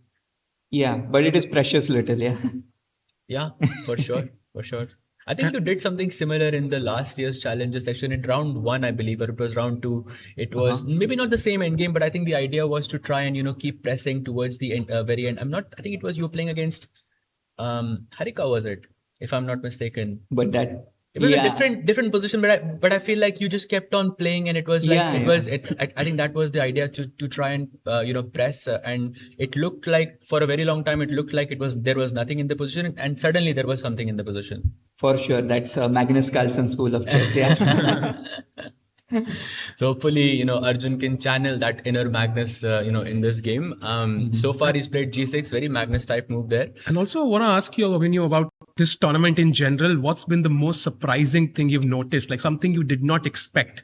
We have so many strong players here. Is it like Pranesh's rise? Is it Gukesh performance? One thing that stands out to you as something which we were shocked by? I mean, it's not shocking, but like you said, I was impressed with Pranesh. Like his play has been very stable. He has shown that he can compete at this level. His opening preparation has been great. Generally, he has gotten like amazing positions all the time from opening, which is not very easy. And as for Gukesh, I think it's a big shame in the sense that I don't think he was playing particularly badly. Yes, exactly. Yep. It just felt like anything which can go wrong is just going wrong. Exactly, because generally speaking, we were saying that at least in the past, we knew that fast chess is something that Gukesh was struggling with in the past. But here he had so many times where he had less time, but he held the position for such a long time. And against Firouzja, it was just a shame. That H6 and H5 just came down to one move, and against Arjun and then against Nihal, both of them winning positions. Again, time pressure, but he held on for such a long time. Played, I think, really good games, but. You're right. Anything that could go wrong was just going wrong. That's the best way to summarize it. Yeah. So sometimes, the chess god Kaisa is just not with you. What can we say? And apart from this, I would say like Alireza, putting forward a strong performance again in classical. Well, it's not very surprising, but still it's amazing to see in general because, when he's playing well, it just feels very interesting because he always has such interesting games. Yeah, his games are never okay, except for today maybe. But, but okay, today I think he has a purpose in his head, which is to try and be solid, which is very anti-Firouzja in this sense because generally he tries to have a game, but considering the tournament situation, he's completely he has not lost a single game, won the first 2 games and has just been solid throughout. But Arjun, in this sense, I think Arjun has to press. I think he is trying to put some kind of a practical pressure in the position. You mentioned that White's king should be on D2. So maybe let's do a bit of a deep dive in the position. What if White plays king F1 here? Like, how does... I see the bar... Okay, maybe it's kind of stable. How do we continue? Black goes king E7 and king then... D3, king D6, king D2, yeah? Okay, let's assume F6 now. So you want to play rook A5, right? I think that was the plan. Yeah, I think rook belongs on A5 generally. And let's say rook C7. Rook C7, yeah. You should never play G3 here, right? Because that kind of complicates. Because at least I will untangle my pawns. Maybe it's still equal, but I think you will untangle the pawns. And another thing is I think you can never play you have to think twice before playing D5 because C5 is a never long threat. But since Abhi pointed out, I think that there's D5, C5, rook A6 check. But now that I think about it, there's king E5. Yeah. So some merit in the position, yeah? I think the best thing to do is do nothing. Just play rook A6 and... ask, okay, what Arjun is going to do. Maybe Arjun plays bishop c8, bring back rook a5. Just be chill. So I'll play g5 maybe, I'll block your a6 square and... Yeah, but rook a6, maybe now I want d5. I was hoping at least. That this so is bishop not too c8 bad. first, you will go rook a5. And then let's say I go g5, for example. Yeah, that does maybe rook c5 now, yeah? You just have the same philosophy, but maybe like a different square. Yeah, maybe. But now you get h5, h4, and then you have to think. Yeah, for sure. Then you surely have to think. So, it's tough to do nothing, right? Because he's sitting and Arjun is improving his position. He's actually gaining space. Runs into h4. H4. Let's play rook g7 perhaps. Yeah, and this thing, I just want to wait, but you're making me think. So And if you take, I think you take with the rook also now, kind of forcing the rook trade. So this will get very tricky very quickly. And maybe it's, strange to say this, but maybe time can become a factor. And I know it's Firouzja and, playing with the white pieces, who's usually known for his fast chess. Apart from, being the youngest 2800. I feel still time could be a factor because if you're waiting, if you're being patient and if you get into a position like this with, let's say, 10 minutes on the clock, you could try to make some, let's say, rash decisions that could be... That could have some drawbacks. If you feel the nerves, yeah? Yeah, for sure. If Black managed to get an actual sort of slight edge, you can relate how it feels when you're in such an important moment in the tournament and stuff 100%. Like this happens. By the way, this is the live position right now. So we made a lot of progress for Black and none for White. Only the king came to D2. Is there a simple way to equalize? I like your move G3 now a lot more, Sahaj, because it just kind of stops these pawns moving forward.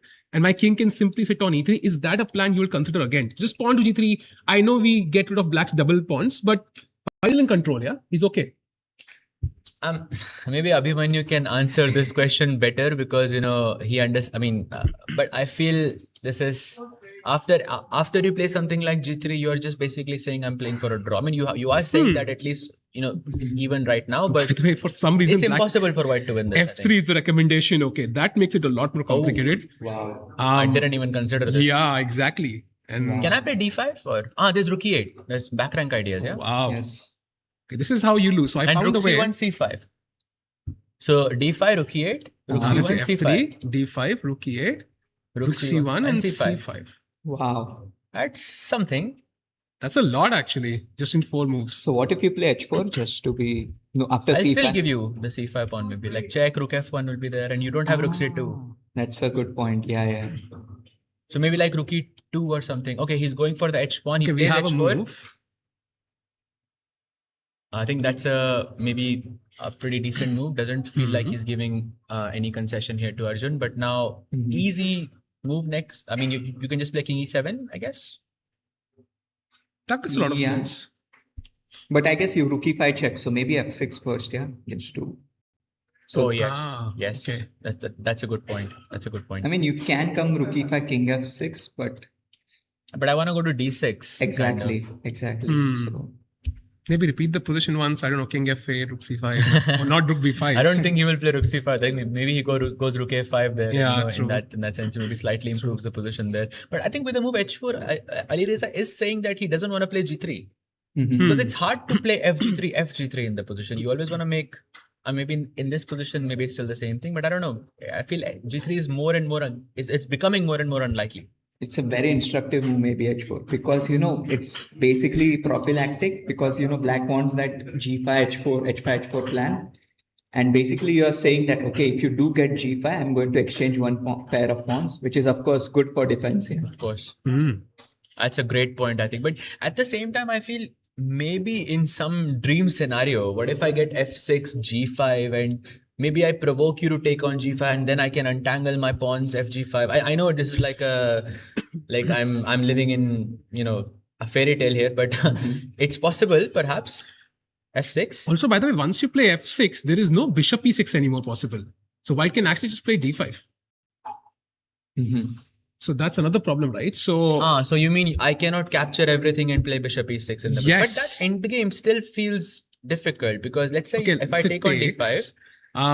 Okay. Rook takes C8, I guess. Rook takes C8, Rook takes D5, both look tempting. Oh, that's some mistakes. That's what I thought. Bishop D5, King E7 and Bishop E6 is still possible in the position. And to evaluate this endgame as losing for white is difficult, I feel, because it's kind of similar to like, Sahil mentioned yesterday, exchanging the rooks against Nihal. It felt like that knight would just put a blockade on D4 and it would just be like a simple draw there, but it wasn't a simple draw. I mean, maybe a similar situation could happen here. The more we are thinking about it, the more it's becoming apparent that exchanging bishops for white is a very big achievement. If he might manage to exchange this light square bishop, his task of drawing would be very easy. Yeah. So maybe you should just try to, I don't know, bring king to D2 and try to play bishop C2, bishop B3 and do nothing basically. Just like force the draw, yeah, as much as possible. Maybe I can then put my bishop on E6 and make you play bishop takes E6. I could go F takes E6 and I will pretend like I achieved something there, but it doesn't. But I think with rooks on, that is pretty much fine for white because like your king will be on D3. It will be very stable. Rook on A5. So. But one silver lining, I believe, for Arjun after doing all of this analysis with you guys is that if you manage to get into a king pawn ending here, that could be winning for Arjun. Not just like better, it could just be winning here because that F pawn on F4 is quite strong. I think that's fair. I think we're far, far away from a king pawn endgame. And also, I think Firuzja, look at him right now. I think he's pretty relaxed. I think he has no stress on his face. I think he understands that, okay, I have some problems to solve. But at some point, I'm going to trade the bishops, as Abhimanyu mentioned. And then, of course, the rook endgame is pretty handleable for him.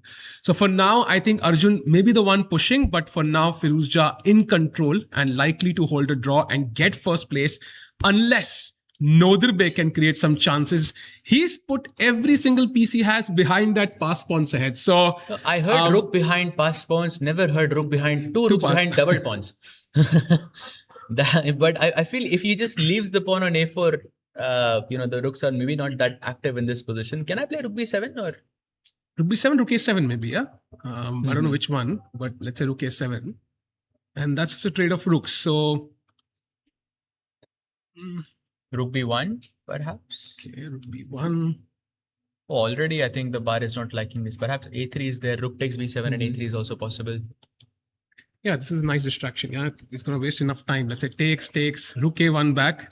And if you manage c5, I think I'll give you that's basically a draw, yeah, in the correct circumstances. But these positions can be tricky for white because, there's this famous saying, night end games are like pawn end games. And an outside passer is always somewhat tricky. Of course, it's, again, very little, but no, I this saw can go wrong. Cool line there instead of rook takes a7. I think, I don't know if it's working, but it's something like knight c5. Is that working? Because a2, I was going to play rook takes d7 and rook a1. Just to be fancy. Nice. Okay, maybe it doesn't lead to much, but my initial plan was maybe you're going to go rook takes b7 instead of, going for all of this, instead of going for a2. Okay. So I think you're after knight c5. Knight c5. Sorry, knight c5. And rook b7, rook b7. And you're promoting to a queen, but maybe I have a repetition there somewhere, like check, king e8, and I don't know, something. Wow. Is that a repetition, yeah? It is. The king cannot escape, yeah? There's no way to basically, you can go to d8. But then knight a6 check will be there. King That's c7 so funny, and knight a6 check. Wow. That's Rajbhai is very creative, yeah. So I've been waiting for some queen, some bishops, some sacrifice, throughout this and trying to force it now, But, I don't think Andrekin will be, playing for a draw here. I think he would try to maybe keep rooks and play something like rook b2 maybe. He has a move, by the way. He's played pawn to c4. And you're right, actually, he is. Wow. That's a move that says I want to play for a win here.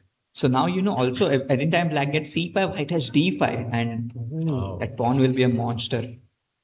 Yeah, c5, d5 would just, if we can show it to everyone, I think c5, d5 would just be very close to being, it's not lost, but it looks lost, I think, because of those central pawns on d5 and e5.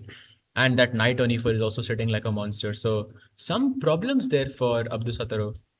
I mean, Andrekin has been pretty nice in this tournament. Yeah, has not really been suffering in any game whatsoever and is now pushing against Nodirbek as well, who's also kind of forced to go for the win, right? So we might see a result here. I think it's becoming more of a reality now. Possible. +1 is a nice score, I think, at the end of the day. But pretty impressive. I think we'll see how the game... And going to the Nihal versus Pranesh game, what do you make of this, Abhimanyu? Because I think we left it here. He did choose bishop d5, king f2, b3, a5, bishop e2, and a4. So kind of breaking the queen side. What do you make of this right now? This could liquidate, yeah, like some rook a c1 and bishop c4 and... Again, then the question is who's pretending to press in the end. My head was going into after rook a c1, a takes b3, a b3, bishop e3, but there's rook b3 and bishop c3 there. So a b3 and bishop e3 I was thinking and rook b3, but sadly you have bishop c3 to save the day. So bishop e3 here? Bishop takes e3 I meant. And okay. Sorry. But you have bishop c3 at the end, but it's not really relevant. Okay, going back, this is the current position. Maybe bishop e5 also, just stacking the rook. Be very simple. Okay, I see another interesting thing. I've been trying to do this throughout. Don't sack the exchange, please. So rook c1, no. Rook c1 is just an interesting line. a3. Okay. If you go rook takes c5, there is, just ignore the bar for a second. ab2, rook c2, there's rook takes b3. I think. But still, I bishop guess c4. Bishop c4. Bishop c4 check. There's always a check somewhere. There is always a check. But I'm pretty sure if someone can spot tricks, it's Pranesh. He is a beast in studies and calculation. This is Nihal, to be honest, but I have seen Pranesh solving and it's a very interesting thing. He just spots everything.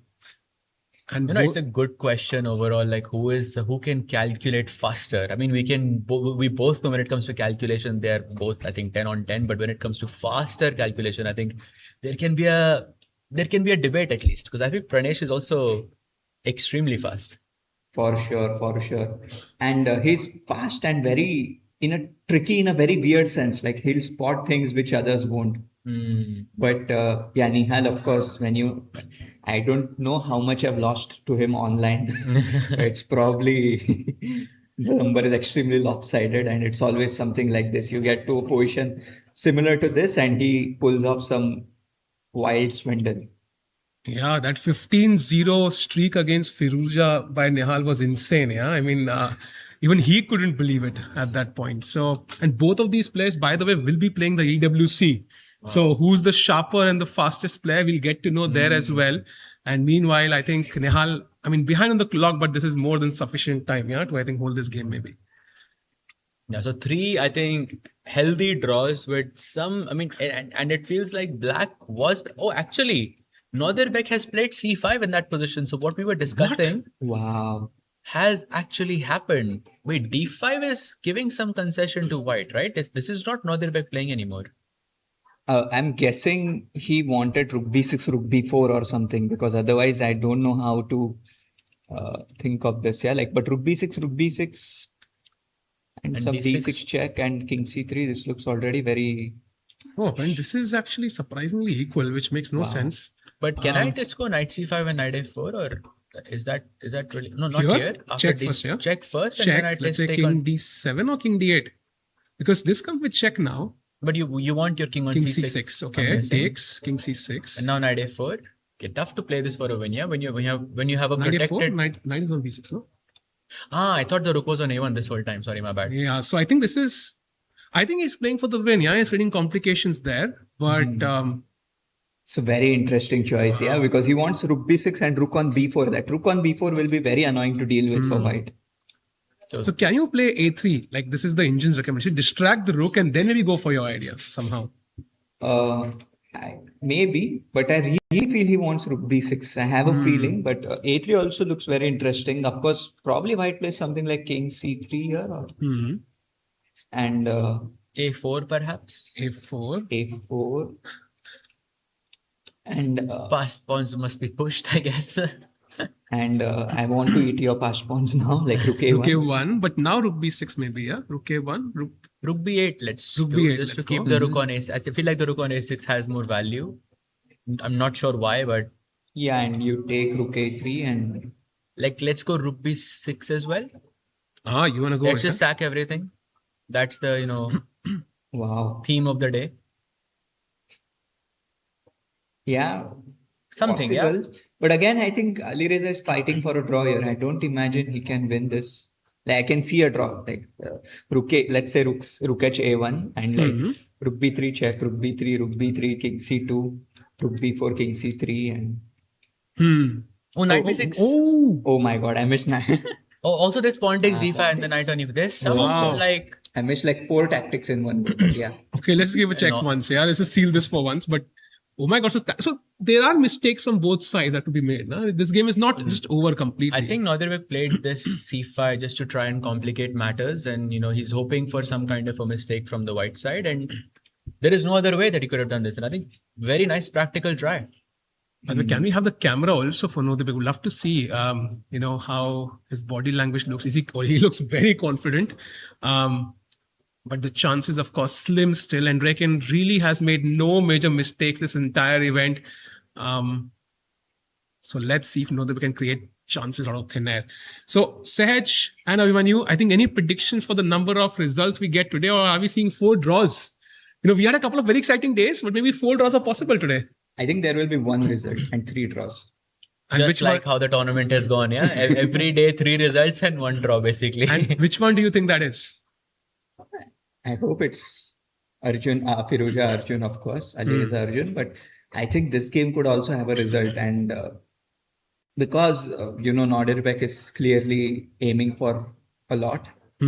So, and if that happens, you might see a tie break between Arjun and Nodirbek. That would be quite interesting. But yeah, to wish for 2 results will be it's very tricky. Wishful thinking at the end. But even it could be Nodirbek and Alireza. Yeah, that is also very much possible. Because after this move c5, I feel like it's easy to go wrong from Dimitri's side. I'm thinking pawn takes c5 or knight takes c5 just to try and kill the game. But is he going to kill the game? Because c4 already is an ambitious move, right? So it looks like he's also in the mood to push if possible. Yeah, but when I say c5, my ambition is gone now. I'm happy to take a draw now. Okay, no, it's fine. I've got enough ambition. Okay, this is a dead draw, yeah? I think this is basically nothing. So if he wants a draw, he has it. But will and Reckon really go for it is the question. D5 looks too tempting, actually. Yeah, I don't know. I would probably, even in a normal game, I would be too excited and play deep and then start thinking. Yeah. Yeah, true. for sure.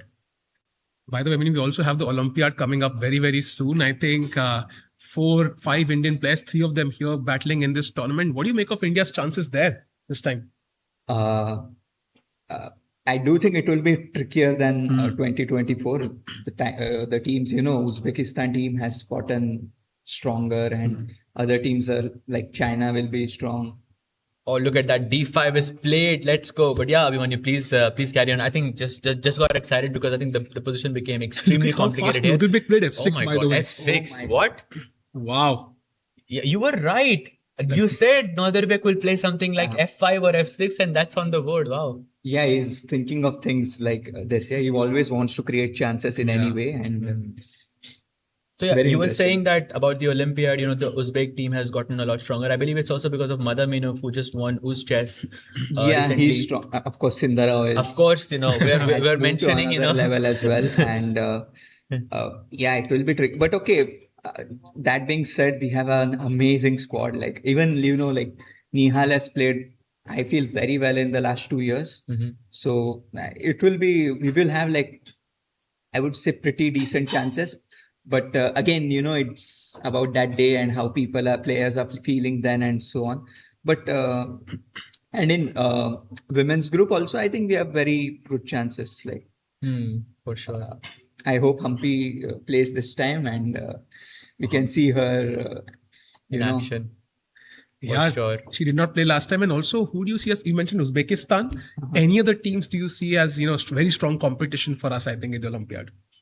I think Turkey has gotten a lot stronger with Yagiz and Ediz Gurel and so on. And apart from that, of course, there are the usual, USA, China. I don't know if Russia is going to be there, but that team as well. And then Iran is always, very tricky opponent. And there's a lot of tricky games. By the way, Germany, if you think about it, they have Vincent, they have Bluebaum who played in Candidates. They have some amazingly, I feel, underrated players. So they the can Svane also brothers as well. Exactly, Rasmus and Frederick, and they can be a tricky opponent as well. So according to you, like the biggest, let's say the competitor, if you could name like, let's say 3 nations in the open and in the women's section, who would be, besides India, who would be the biggest competitors? I think in Fighting general for it the would gold. be USA, China and Uzbekistan in open. And in women's, it should be, I don't know if what team China is sending. Generally, China Not the is, strongest team this time again. Generally, China is very strong. Georgia, Ukraine, and and I think there will be some others. Like I think even in women's section, Kazakhstan is very good generally nowadays. They also have a very good team. So I don't know who else actually. Like Poland sometimes is. They also have a very good team. So we'll see. Who do you think will be the underdog in the Olympiad? That's a good question. I think Germany, probably in the open section for sure. I think Germany is it's difficult to call them an underdog because Vincent is there and Bluebaum is there and but I feel like they have we saw them at the World Cup and there was this unity in team. They were kind of helping each other in some sense, and I feel that makes them a very dangerous team for me. And also, I think the coach depends. Like it also matters a lot. I think in 2022 in Chennai, for example, Uzbekistan maybe was not a favorite to win that tournament. They were the underdogs, but I think if as long as you have a young team, like a hungry team, and they have a coach who can really understand them, I think that can really make a difference. So yeah, and what about you, Sahil? Who's the underdog for you? I think maybe Turkey as well. You mentioned that one name, Dogmas, right? I think that one name really rings a bell suddenly. Would love to get your thoughts on that accomplishment as well, right? He's already ahead of Gukesh, for example, at the age of 14, and maybe he just turned 15 or something like that. But what do you make of a guy who's 14 and 2700 rated? That's insane. It's Lamine Yamal, yeah.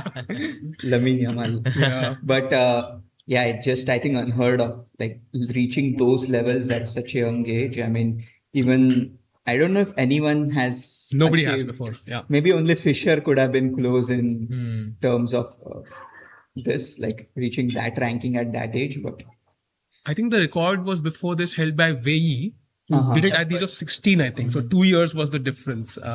right. And I see that, just 2 days ago, on the 19th of July, Erdős actually defeated Blue Bomb. That too with the black pages. So, you're right. Turkey could be a huge underdog in this sense. I mean, when I say underdog, I mean, they have a 27-15 player who's 14 years old. So it's going to be fun. I think youngsters do pretty well at the Olympiad. Yeah, Uzbekistan, when they won, even the India B team did pretty well. So a lot of underdogs actually. And meanwhile, by the way, in the game F6, what do you make of this? What do you see as the best attempt when you have for white? Because if you take on F6, I mean, black can probably take back. We discussed this before as well. Is there any other option apart from just grabbing the pawn on F6 or E6? I always want to make D6 check work, but you just go back and I don't know what to do then exactly. Yeah, this could be a Probably, I'm also thinking like Sahaj Bhai, like trying to get Rook B7 and Knight C5, some cheapos. Exactly. It's contagious. Yeah. This So right now- thing is very contagious because then you just look for the But again, sacrifices everywhere. Again, Rook A7 and Yeah. where are we going? Actually, you're a very strong player yourself. And I mean, you just wanted to get your thoughts on Nodirbek, Sindarov. What do you think are the strengths of these players? What separates them? I mean, of course, Sindarov has had this resurgence, and I mean, not resurgence, but he had emergence into the top 5, and he's now 2-7-7-7, I believe. And Nodirbek has been at the top for quite some time. But you mentioned something along the lines of always trying to push for the win. How would you differentiate these two players in terms of their style? Okay, firstly, I think both are mentality monsters. Like they have an amazing mentality. Like, the way they push, like for example, this F6, it's not like everyone can find this sort of a thing, yeah, like, and try to push for a win in this way. So they are mentality monsters. I would say Sindarov in last 1 year has been amazingly stable. He was always a very strong player, but he has managed to find that stability in his game. And even in candidates, did he make a mistake during the whole of candidates? I don't know. No. I think game 1 maybe he was slightly worse. Worse in the first game, but never lost, I think. If I can remember. I think that mistake, I remember one mistake, he was completely winning against Esipenko, that bishop a4, where he went into the end game when it was -4. But okay, I think you could Even say... Blue Bomb, right? I think it was Blue Bomb, not Esipenko. Sorry, my bad. I think... but yeah, apart from that, I think not really. It was such a stable game. But how would you differentiate them in this sense? Or do you think they're kind of similar in their playing style? They're a bit different. I think... Nodirbek thrives a bit more in simpler positions, like like end games, or like some positions where there is less material involved. And Sindarov is also very good in this position. I just think Nodirbek is extremely good at it. It's like his specialty, you mean? Like, yeah. And Sindarov, I think, is his calculation during candidates was just such a big thing for me. The way he was doing those press conferences, I think I was watching them and I was in complete awe. Like he was, the way he defended against Pabi, the way he was calculating variations. I played against him in Grand Swiss last year, and we were analyzing, and I felt like, wow. So, follow-up question. Who do you put on board 1? You are the coach of the Uzbekistan team in this hypothetical universe. Who do you put on board 1? Sindarov or Nodirbek? I think you can put Sindarov on board 1, but that's just my 2 cents. And about Nodirbek, you can put him on 2 or even 3. I mean, he will create those points. He will win a lot of games and stuff. Your move, Sahaj. Rook B7 on the board, actually, with some Knight C5 ideas. He's gone for it. And now Nodirbek needs to come up with a defense, because I think this center is kind of breaking apart now. So he needs something clear and concise. I think that's a very interesting point you have brought up, that, Nodirbek finds moves like f6. I mean, it just so happens that it happened, in the last move. But yeah, like he would try to prolong the game in some complicated manner, even if it feels simple. Would that be accurate?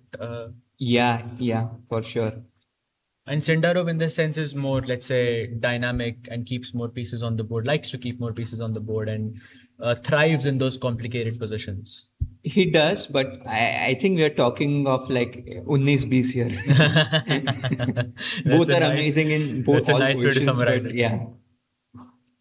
And by the way, it looks like the complications have worked in, to some degree, because Rook B7 was a dubious move. And now Rook B6 is perhaps the idea that Abhi was mentioning, because Nodirbek wanted to put that Rook on B4, and, it's an outpost, attacks the pawn on C4 as well. And on top of this, you are also inviting the exchange of the rooks, which may not be ideal considering that he just moved that rook to B7. At this point, white has to make a choice, because it's already equal. Either you exchange everything and head off into equality. But I feel if you make a mistake, then maybe your idea rook b4 at some point, even knight comes to b6. Let's say you take, knight b6. Already this is attack, this is attack. Everything is kind of under pressure. I'm not sure if this is very simple for white to equalize. Or do you think so? White can equalize whenever he wants. I don't think this would be very simple, because now I want to always play d6 check. But king d7 and if knight c5, king c6, knight into e6, there's f into e5, and things are still murky because takes, then knight c4, knight e5, and it's not what you want as white. It's still fine according to computer, but I just don't think white wants this sort of a thing. Yeah. And if you could go back like a bit, and if rook b6, maybe d6 check first you can play, because I just don't want king to get to that good square. And rook b6, knight b6, knight c5. Now maybe Pawn takes, but e6 is also hanging. I'll go king d6. I was thinking knight c4, knight e5 I have as just saving grace in the knight position. c4, king c3, knight e5. Maybe rook f1. Threatening something here. Don't play knight d7, there's rook f7. Oh, wow. That's nice. Even that's apparently close to equal, but How? okay. Don't ask me how. But just king e8, no? And and something like rook e1 now, and probably it's close to a draw. Or it is a draw, rook e6 and knight a4. And you would love to just take away one of the a pawns away from the board and just, use that as a move, because that pawn, I mean, the rook is behind the passed pawn, but that pawn on a4 is just feels like it doesn't have enough force in the position. True. Okay. But I have a question, sorry. If you could go back, like when you took f into e5, could I play king c3? Because, I want those passed pawns. Or king d3 maybe a better square. King d3. That's an interesting move. Because if we take on f4, then I think this is looking rather risky now. What's the best move for black? By the way, we do have a decision from Nodirbek. He has not gone for rook b6 like we expected. He's gone for rook a7 instead. So a slight difference, but not a massive one, because I think if you take on a7, you can take back, and at least you remove the problem of the 7th rank. If you play rook b1, I'm guessing your plan is a3, or... But I'm again thinking of, the same idea. What about rook d7? Is that working? It has to be considered, at least, I feel, because knight c5 check is coming with a tempo, and then a4 pawn also falls. King e7, I mean, it's Check. not clear at all, d6 check, and then I take on a4. And I'm going to ask, who's pressing here? Can you play f5 there and get a lot of pawns rolling after king f7? Love it. Oh, wow. Love f5. Wow. What a move. It's strong, but it's move. Wow. There's 3 pawns. I mean, I guess rook e8 is Rook good e8 here, is the but- only move, by the way, to save that game. So you will have to give that rook back, and maybe you hold this. But wow, that was an insane idea, f5. But going back, and there was a tactic that actually makes all of this work. If you played rook e8, you couldn't play d7 there, because there was rook takes d7. If you could just go back to that position just for a second. Let's say this is the position, right? Yeah. So here, if you D6, played F5. like f5, by the way, love that move. You go rook e8, I think if you go d7 here, this rook takes d7, and fortunately for you, the king is on d2, so you can grab that. Yeah. Otherwise, this could be a big problem for black here. So going back, by the way, this was a mistake. So what's the best plan? Best plan is actually just ace d6 check. And let's say king goes to d8 or e8. That's a tough choice. Where do you put the king, by the way? I think e8 generally. I don't know why. Just I want Because you don't want the checks on c5 and e6. exactly. Maybe, And this knight will jump to e6 with a check at some point. And now maybe the problem is the rook trade is not forced. Yeah, is it forced really? Am I forced to take on a7? I'm still thinking of Abhi's plan with takes and f5, but I think here it doesn't work as well. Yeah, because knight e5, no? Yeah, but then fe6, I don't know. I have 2 pawns on the 6th rank. Wow, I mean, that's not looking at Maybe all. just ef5 here. ef5 is the problem, I guess, in the e6 just position. takes this. Yeah. But yeah. So king e8, I don't know, rook c7 maybe. Rook c7. That's a great move. Oh wow, that actually works. Now I can't take that one, right? Because So- takes and then knight d6 is game over. Yeah. So fe5 is generally what you want. fe5. And takes and Takes. knight e5 or takes. c5. Wow. This could be tricky, yeah. Again, I want to ask for who? I think black. It's tricky for black. You think Yeah. white has more chances in this Because now position? you move your rook to b5, play c5, and okay, your knight on e4 is not the best placed, I would say, but still black has to be the one who's to land. Engines generally won't show a big advantage here, but many times, as black, you have to find only moves in positions like this. Wow. So and Rakin could also have his chances. That will be, a great finish for him. And a sad finish for Nodirbek if he creates real chances here. But of course, d6 is the move, right? Anything else that comes to mind? I think rook takes d7 is more practical Rook for takes me. d7, yeah. I would say that this is maybe the most testing. And now f5 also here looks interesting. Even just don't take the pawn, just f5 straight. Wow. It creates problems at least. But ed5, I guess, is a You have thing. king c6. King c6 is annoying, yeah. e6 check, and it works if your king is in the back rank, but sadly I can't. Serge Bhai is having so much fun. I mean, I'm glad he's sucking a pawn. He started with the queen, by the way, then went to a rook. So we are down to a pawn. That's we can manage that one. But okay, for now, 30 minutes for Nodirbek. So still enough time to figure out the details. So Let's check out, I Yeah, think, how let's Arjun go is to doing against Firouzja. another game. So first of all, Firouzja Arjun, h4 and h6. Not any moves at all in this game. He's been thinking for a long time, He has Firouzja. 18 minutes left. Yeah. Time could be a big factor here for Firouzja, I think. I guess he just wants to find a plan, like perfect plan, and then blitz everything out. But he is struggling. Yeah, he's not finding something super clean so far that just kind of ends the game, at least in terms of planning. So we discussed king coming to d2, right? That was our plan, I think, with the best attempt. And then of course black will bring his king here as well. And he is keeping this g5 plan long term in his mind as well.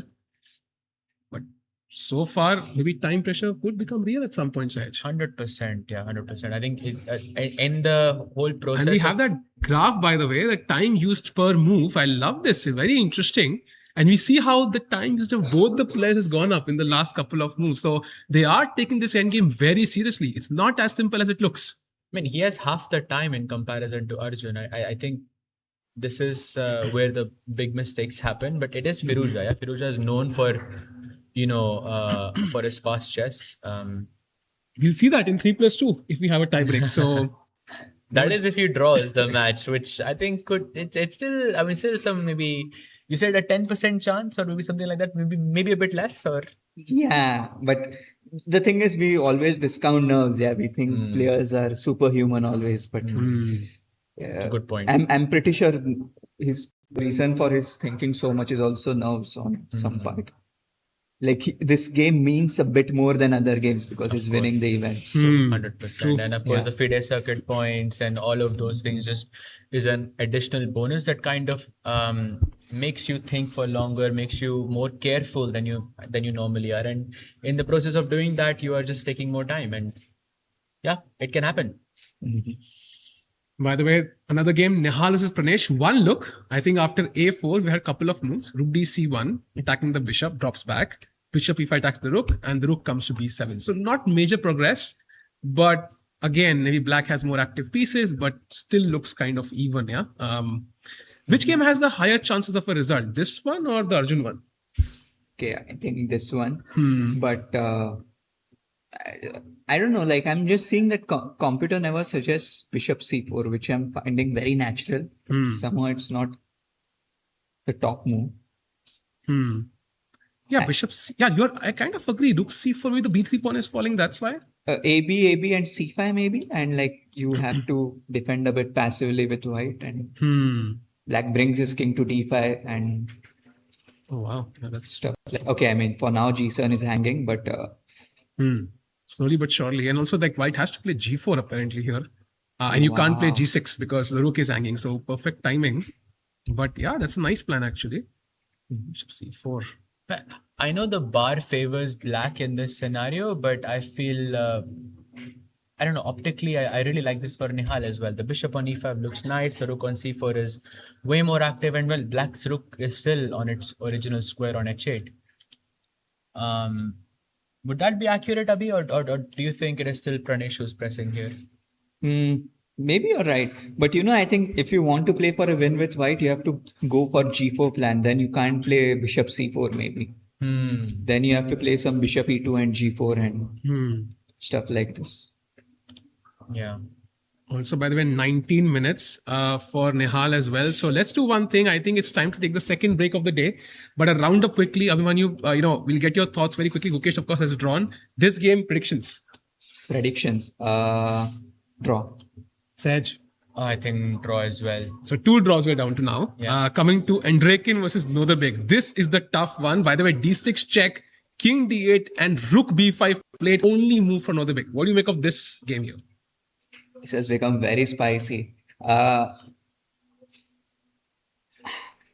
so hard to predict. There will be a result here. Okay, one result. That result could be a draw too.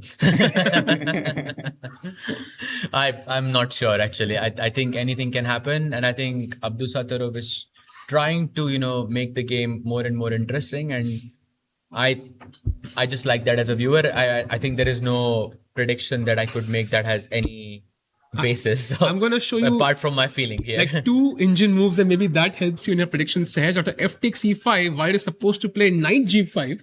Okay, After wow. e takes f4, knight e6, king c8 and knight c7. I don't know if that helps in making the prediction.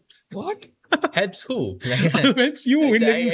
I still don't understand anything. No, this just helps me do what I want to do, which is rook takes c7. I can at least sacrifice something. But wait, can you show that variation again? Like I just want to understand the Knight point. check. King c8, King knight c8, c7, knight c7. rook b8. I guess rook e1 is the point. Yes, rook e1. And now let's say rook into b5. This is lost, yeah? Yeah, now rook e8 check first. And Don't king go rook b7. c7 because rook e8 was a checkmate there, by the way. That is very funny in the position. Yeah, so now rook e8, king b7, and you pick up this rook as well. Wow. It's complete domination, yeah? So you said knight pawn endings are like king pawn endings, right? What ending is like this? I mean, Except when you're getting checkmated. yeah, it's a good way to summarize it because I think the game just continues. Rook e7, you could even play a3. I think it's just positionally winning because, black can't do anything basically. Yeah, it's black to play. Let's say you push a3, yeah? Just bring your Apparently it's king c2, a2, king b2, and black has no moves. Oh, the rook is kind of gone. Yeah. And that my hope that I had, of sacrificing one of the A pawns, you can see that now. That A pawn is basically the outlier of the, in this position. And And as what to happens why on king b6? Nothing, yeah? I Nothing guess changes. some rook d8 and some checkmate or no checkmate for you. Oh, no. Wow. Knight it's e5 and not a black is checkmate. back. how is rook? Rook e7 and knight d5 check somewhere, yeah? King a7 and I don't know. Oh, this is hanging. Okay, that's a free knight. Let's not make it that easy. And yeah, here... Oh, knight d5 check is winning. Oh, Wow, nice, look at nice, this. nice. Rook a7, king a7, Lovely. Oh, wow. That is Beautiful. pretty. Okay, this is like too complicated stuff. Right now we are here. So, result, you're saying it's a result or a draw? It's a result. Result. And I think the result can be a draw too. So Fair. And then final game is Firouzja versus Arjun. Your predictions, Abhimanyu. I think it will be a draw, but Draw. with a heavy height. I think Arjun can press here. I think Arjun can win. Yes. I think there is a chance. Love the spirit, Serge. No, but I mean, looking at the time, looking at how the game has progressed, As you said, it's not easy to kill the game just yet, and that's what's making me think, because I see half the time and you cannot kill the game. And he played Alapin, he tried to exchange pieces very quickly, and I don't know. I'm getting a feeling that Arjun is pressing. I won't say that he's winning here or that he will win here, but I think he can press for sure. Wow. So I think maybe I kind of feel draw is very likely, but I do agree there will be some pressing from Arjun. And that means if the commentators cannot agree, maybe there are some tricks hidden in these positions and we could see some results here. We see Nodirbek pushing, Arjun pushing. So let's see what turns out after this short break. On the other side, he will have the remaining 3 results on the final day of the Quantbox Chennai Grandmasters.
And we are back after that short break. Time to get directly into the action because we are very, very close potentially to the first result of today because there has been a mistake and it is coming from Nodirbek Abdusattarov. So let's go full screen, have the chessboard and see what mistake did he actually make. So I think this is where we are kind of calculating before he went on a break, right? I think F takes e5 was played, F takes e5, knight takes e5, rook takes e5, and suddenly white has two passed pawns. Black also has two, but they are doubled, and right now they are not threatening at all. So now knight d7, nice move, rook b5, and this is where knight f6 was a big mistake because now comes knight to c5, a beautiful move by Dmitry Andreikin, and the black king is stuck. Knight takes e6 is incoming. The rook has now time to come up. The a4 pawn is hanging, and joining me in, try and take you through this incredible comeback and incredible game by Andreikin is Sahaj Grover. Sahaj, welcome back. What's going on in this game? Because seems like Nodirbek is completely lost. I mean, that's, I think, kind of the drawback of, trying to play on and, playing moves like f6. Sometimes they work in your favor, but sometimes it can also work against you in this sense. And for Nodirbek, it feels like it has not worked out well because now he is almost losing, if I'm not mistaken. He's completely lost, after knight f6. And these complications, let's keep in mind who started these complications. It was actually Nodirbek because he needed to win the game to have any chance of finishing in first place. We know what a fighter he is, but the complications have not worked in his favor. And Sahaj, now the question is, I'm threatening multiple things, right? There's knight a4, there's knight e6, and let's say black were to pass with h6. I'm not even forced to react instantly. I can play a move like rook e1, take here with the rook even, and slowly but surely, king c3, the knight will move, the pawn will come to c5, and black's passed pawns are not really threatening at all, while these two pawns just kind of cruise through.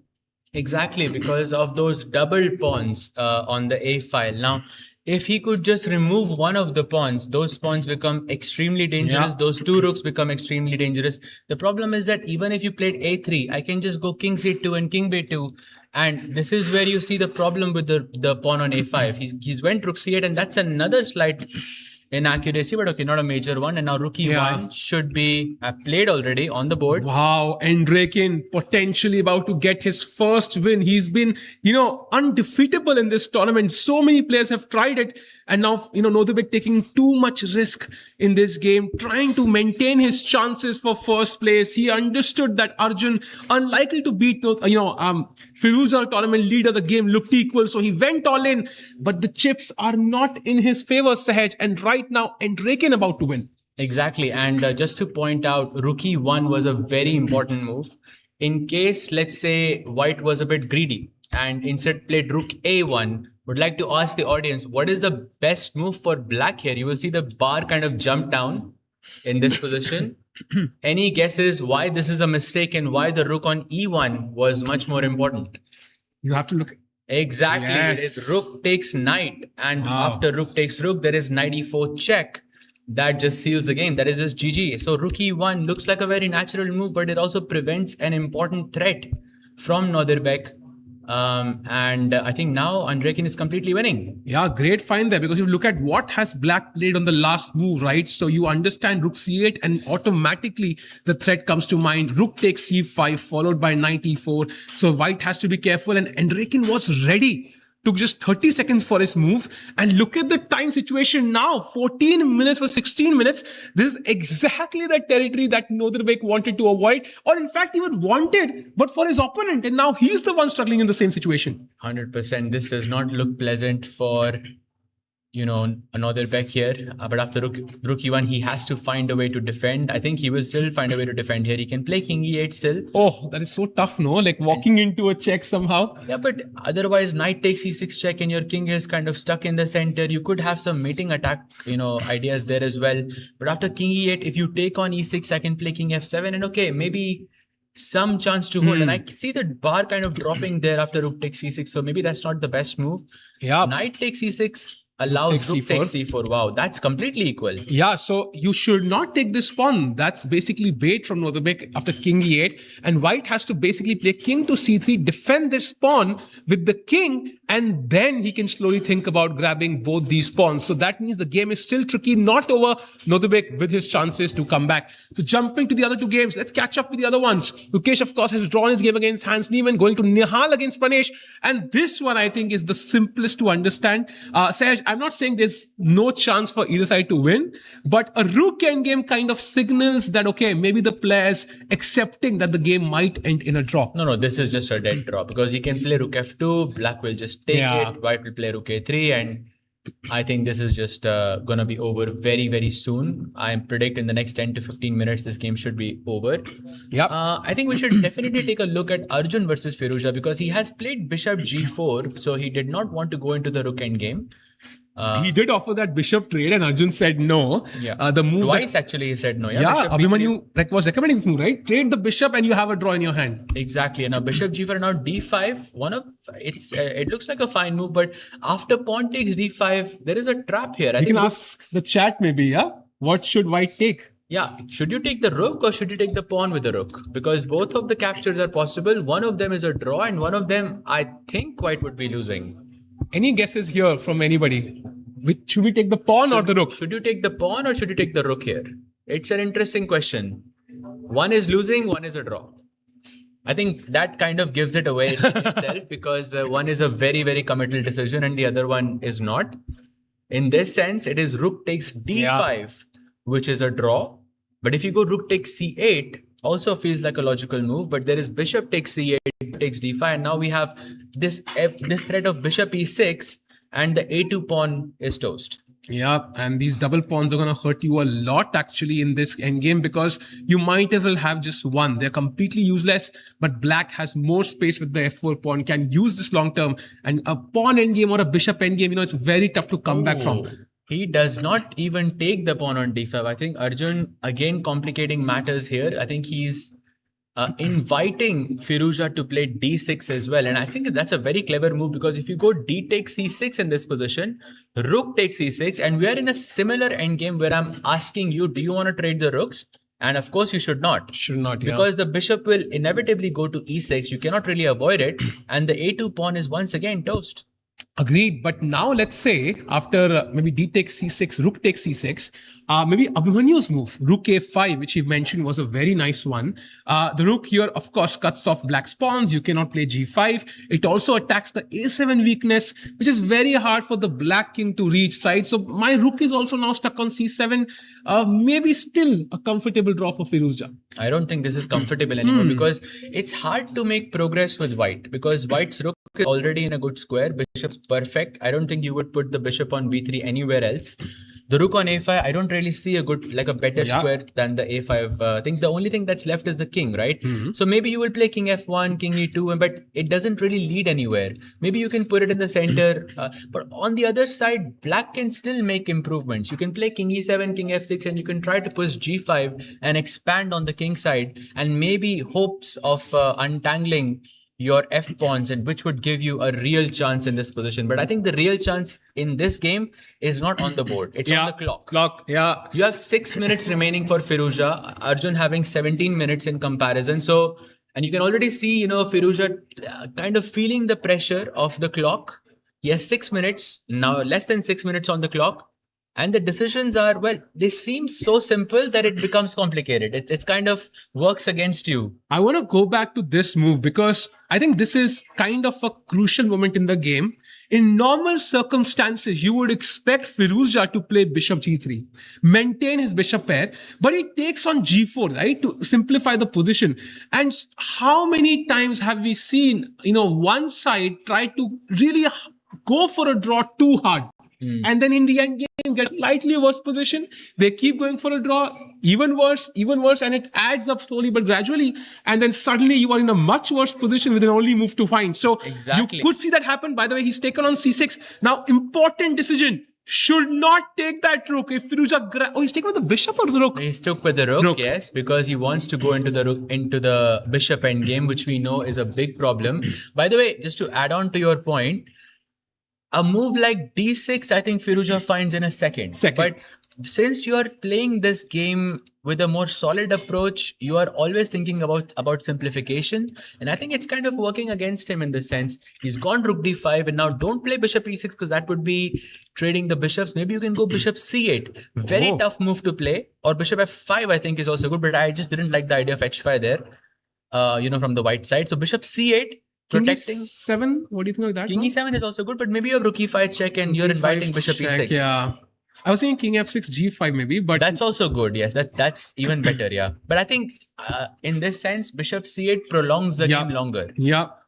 And since there is no extra time, I think it could work for Arjun here. He is pressing. I think in some sense he's pressing, but it looks so drawish that it's hard to believe that this would be anything but a draw, but he's still pressing. If they play 1,000 games from this position, maybe Firouzja does lose one, but that's only going to happen because of the clock. So Arjun has to really use the clock as a weapon in this game to have any chance whatsoever. Wait for Firouzja to enter those seconds, right? When he has less than a minute, and then come up with a crucial, critical move. Maybe that's the only way to put pressure. He does play king e7. Firouzja, of course, will give this check, I think.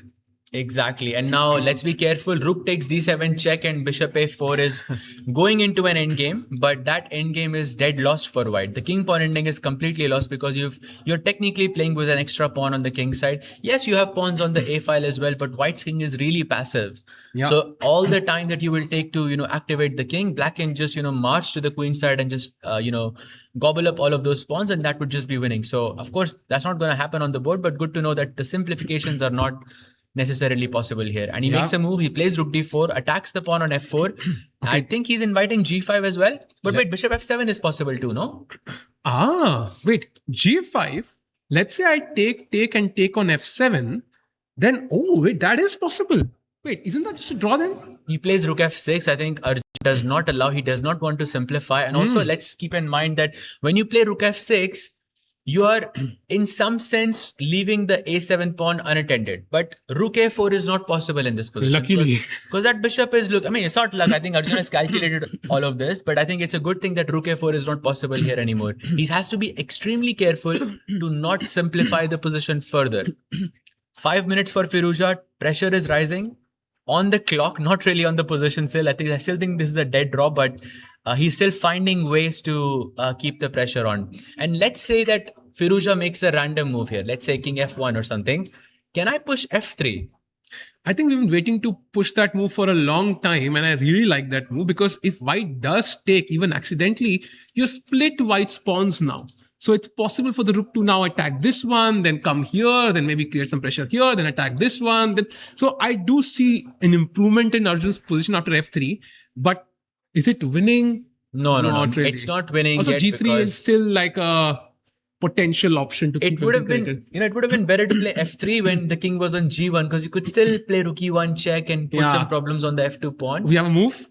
Rook f6. Bishop a4. Interesting. So he's offering the trade of he's going chasing it again and again. Yeah, he's really going full in for the draw. Yeah, that this could backfire in some cases, Sahaj. He has to be very careful as to not force a draw too much.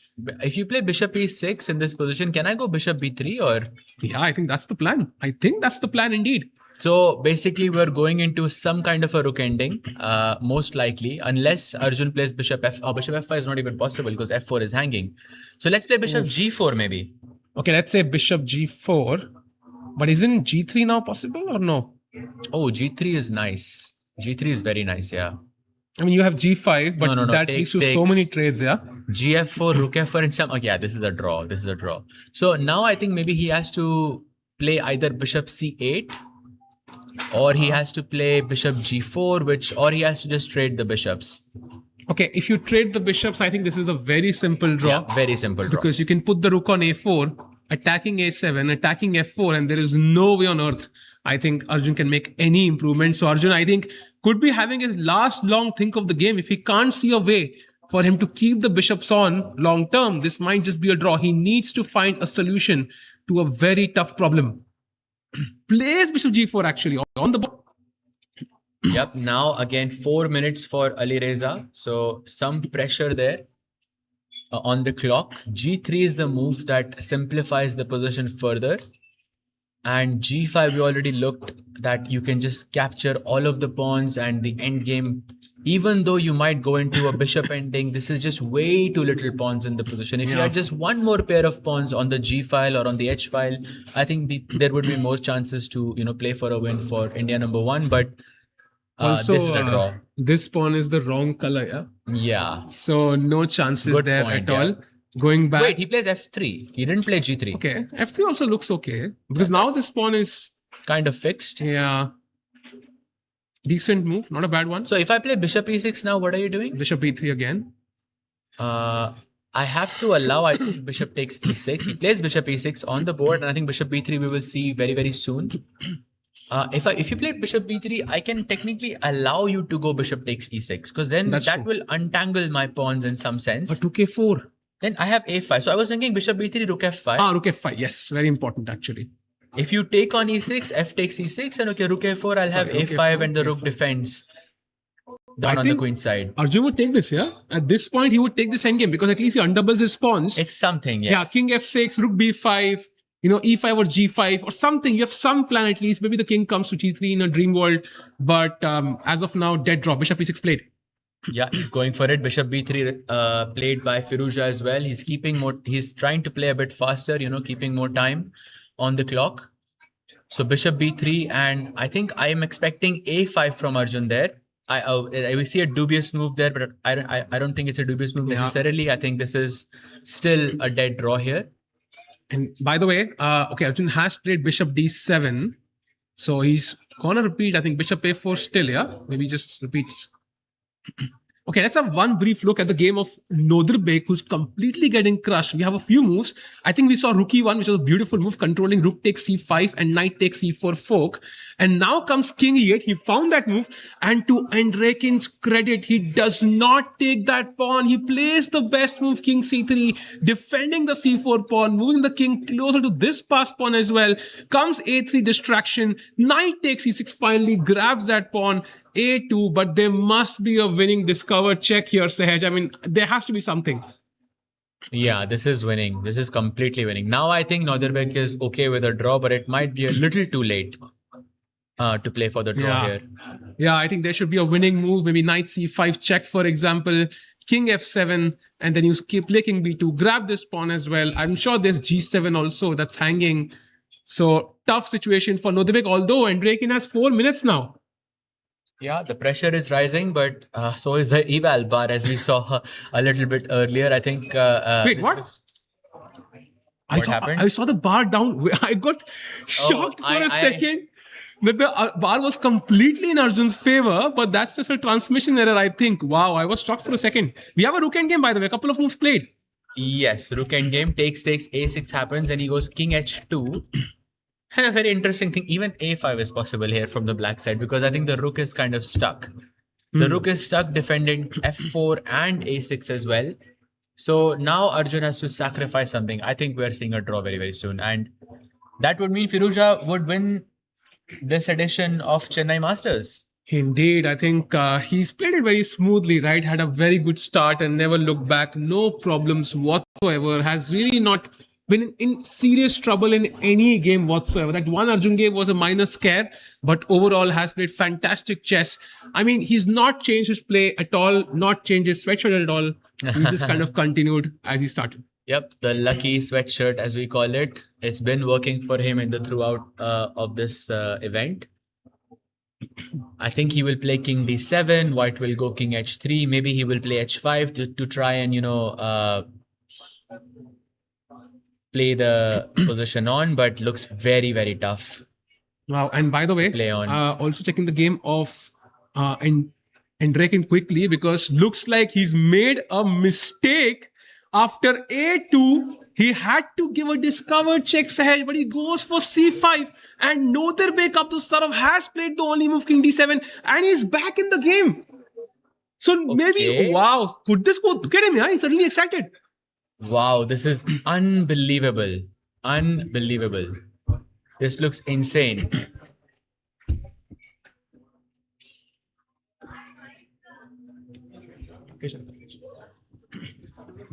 Let's see what happens. very, very interesting position there as Nodirbek up to Sataro wants to, he's creating some chances if he wants to force the tie break. And, Sahaj, I'm not sure if he can win this game. But to take us through to the next segment, we have a very, very important person in the chess fraternity in India. Welcome to Prachura from Bangalore and also the owner of the FIDE American Gambits. Thank you. Thank you. It's a privilege to be here, sitting amongst two accomplished chess players and analyzing this game. Very well organized tournament. I just arrived and I saw how well it's been organized and what kind of players they have attracted.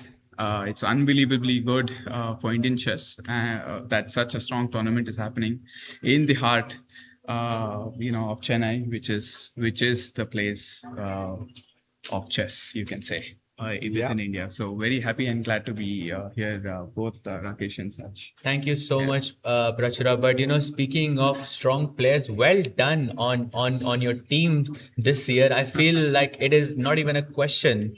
I think your team that you've selected for this edition of GCL is massive favorite for me at least. Okay, and I well so. done. I hope well they are done on favorites. that. I think I mean, all the fingers players crossed. you've chosen are just like absolutely unbelievable players, especially in faster format. So I see some like Right. nice selection there. So Speaking of, your teammate in FIDE American Gambits, let's have a look at Nihal Sareen, how he's doing.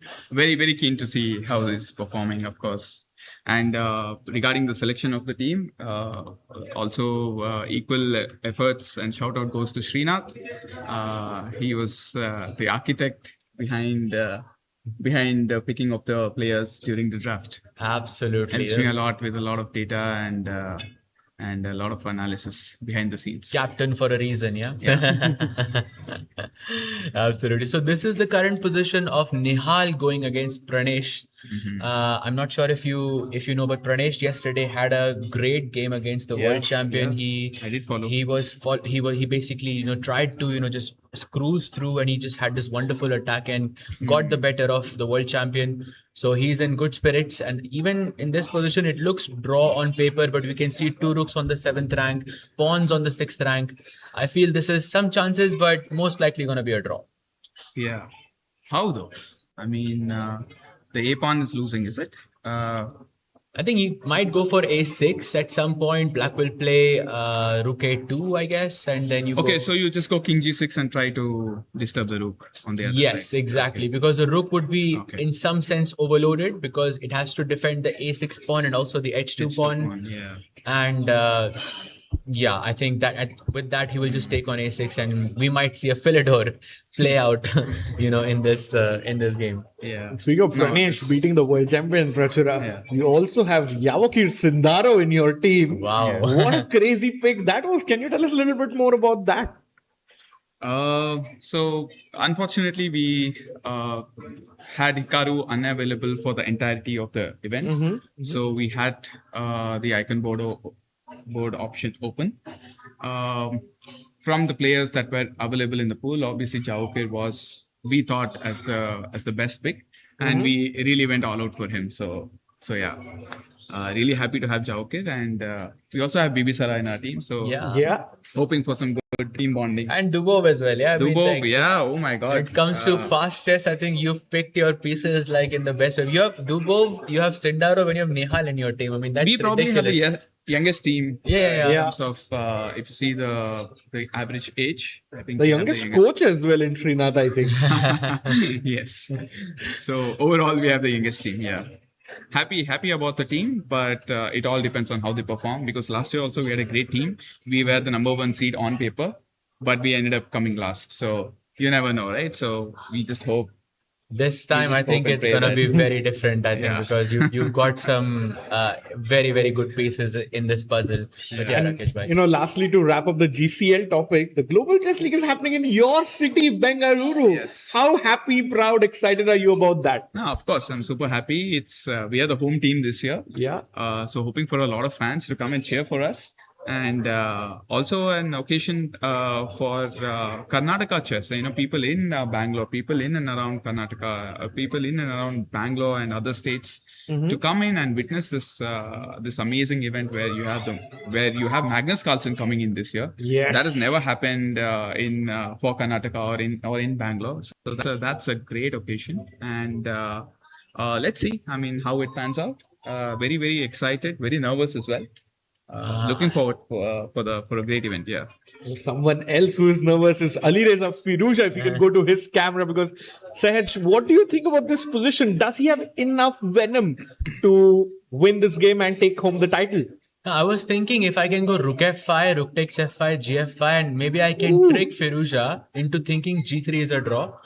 But after G3, I can just leave the pawn. Yeah, I can play King C5, you go pawn takes pawn, and okay, maybe I have something, but I still see this is a draw. But King C4, this of course is a winning, but I think you have G4 at the right moment. So I think Firouzja has less time on the clock, but we know from the GCL itself that, in faster formats, he's someone who's extremely strong, and I think he should be able to hold. I think throughout this entire day, Firouzja has been trying to keep it solid because he has half a point lead over the rest of the field, because sadly Nihal defeated, well, not so sadly for you, because Nihal is in your team, but Nihal defeated Arjun yesterday, and Arjun was one of the leaders with Firouzja there. So all he needs is a draw to secure first place, and I think he is on track to achieving just that. Wow. So Rook A5 played, and I think now King goes to B6, and are we going to see a repetition? Repetition is possible. Yeah. We have it. They have repeated twice. We go full screen, maybe, Saj. Do you think Arjun repeats, takes the draw, or he fights on? It's a tough call. Prachura, what are your thoughts? You think I think it's a draw. I think it's a draw, yeah? In this position. It's very dry. There's hardly any chances of some pawn takes or anything. King C6 played. Maybe can Firouzja claim it? No, he plays Rook A5. He just plays on. I think at this point, both of the players. He just offers a draw, and there it is. Alireza Firouzja guarantees himself at least first place. There's going to be a tie break only if Abdusadar Nodirbek wins. But Saj, amazing play by Firouzja. Won game 1 and game 2, and then all draws. And Arjun here tried his best, but couldn't really trouble Firouzja. Absolutely. He's been rock solid, I think, throughout this event. He won the first 2 rounds and then drew the rest of his matches. By the way, speaking of Nodirbek, he has committed a huge blunder. Whoa, let's go there. And now Andrekin is winning once again. Wow. Andrekin was rock solid. All 6 draws. But now when it matters, Nodirbek taking a little bit of extra risk. But this is just over, Prachura. Yeah, I think he can't stop Rook E7 coming in. Yeah, the knight has to move, and if I let's say if I go here, Rook check, King C6, Rook B6 mate. Oh, that is just beautiful. checkmate. Let's show that actually. Check. Yeah, actually, that's a mate in 2 regardless. Even if you go King D8, I'm not going to take your Rook. So how is he even going to defend this? Yeah, like just showing that variation, a checkmate with a knight. Now you don't need to capture the Rook. Yeah. And what did he miss if he just come back? Knight D5 check, just inviting the king ahead, Sahaj. And the interesting part is King C4 was the only winning move. If he played King D4, it was losing for Andrekin. So I think there's some small concession there was in the position, which perhaps is the reason why he went for such a risk, because of course Nodirbek is trying to play for a win. And I think we've been discussing this throughout the whole day. Those 2 A pawns, if you could just remove one of them, it would be amazing for Nodirbek. He could try to play for a win. They say rooks belong behind passed pawns, but not double pawns. Double pawns is the exception here. It's a classic case where your pawn is your enemy. Yeah, exactly. True. Yeah. And says, what if I play the normal move, King C6, protecting my knight? How am I lost here? It's a good question. I'm guessing you are attacking my knight on G7, but maybe I can go knight E6, knight D4. Yeah, you're too fast for me, Rakesh. That's a blunder. That's lost? That's a blunder. Don't play my move. No, that was my move. Wait, knight F5. There was knight E3. There was knight E3 check, I think. Oh, yeah. So you knight F5, I think, is the move. I think, because you don't allow knight E3 check in this scenario, because the B5 rook is not hanging anymore. Right. Yeah, so point being, here is a check.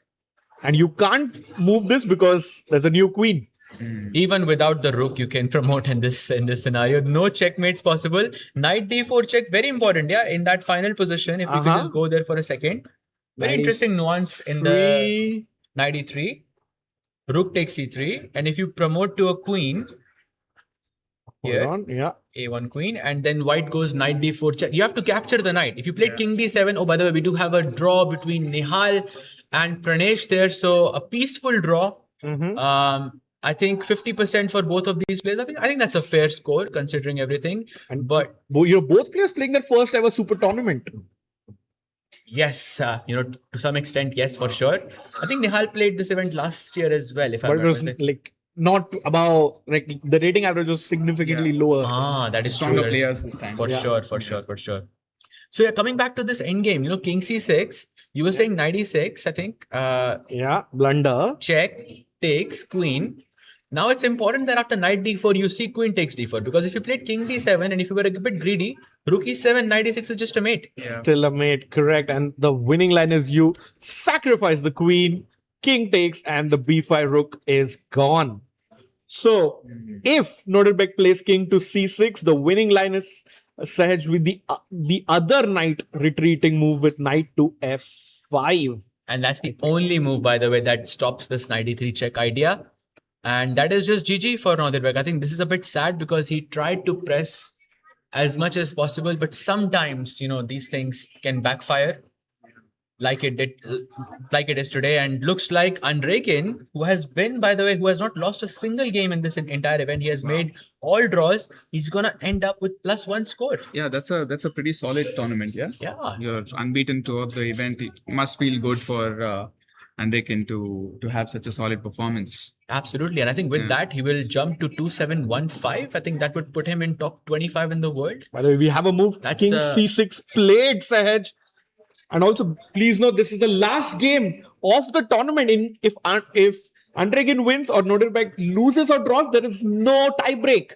Alireza wins the tournament. And Sahaj, knight f5 played. It looks like we are on the cusp of the tournament ending here. And look at that, rook e8. He is trying to deflect the rook somehow.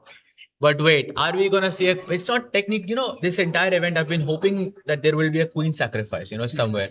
But I feel like I can take this. If rook takes e8 is winning, black is promoting to a queen and I will see that as a queen sacrifice, but I see it's not working. So never mind. It's a draw. I'll still take it actually. So knight f5 has been played. Rook e8 on the board. How is it a draw, by the way? Good question. That's a great question, actually. Yeah. No, Prachura, I think, is a chess player first. Yeah. Amongst everything. Sure. This is a typical chess player question. How is it a draw? Check. Or knight d4 check is so possible. Oh, by the way, he has gone knight d4 check. And we have some updates there. I think this probably makes a lot more sense because your knight on d5 is left hanging. Correct. Maybe you can just sidestep with the rook to a1 and that is good enough. Maybe c6 check is also... Oh, c6 check is winning, no? Takes. Rook d5 check. Oh, and yeah. He plays it. And there it is. Resignation. Nodirbek has resigned and Andrekin wins with a +1 score. And I think with that, he secures a tied third place. And that means Alireza Firouzja is the winner of this edition's Quantbox Chennai Grandmasters. Huge congratulations to him. What a consistent performance. First 2 wins and the rest of the matches just a draw. Extremely solid. Firouzja OP. Amazing play by the French star Alireza Firouzja. He'll be definitely happy taking home 25 lakh rupees as first place, as well as some crucial Grand Prix FIDE Circuit points there, Sahaj.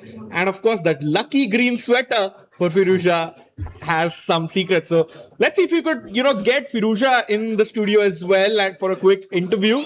Maybe our producers are working on that, but nice fighting game by Nodirbek, but it was sadly not enough.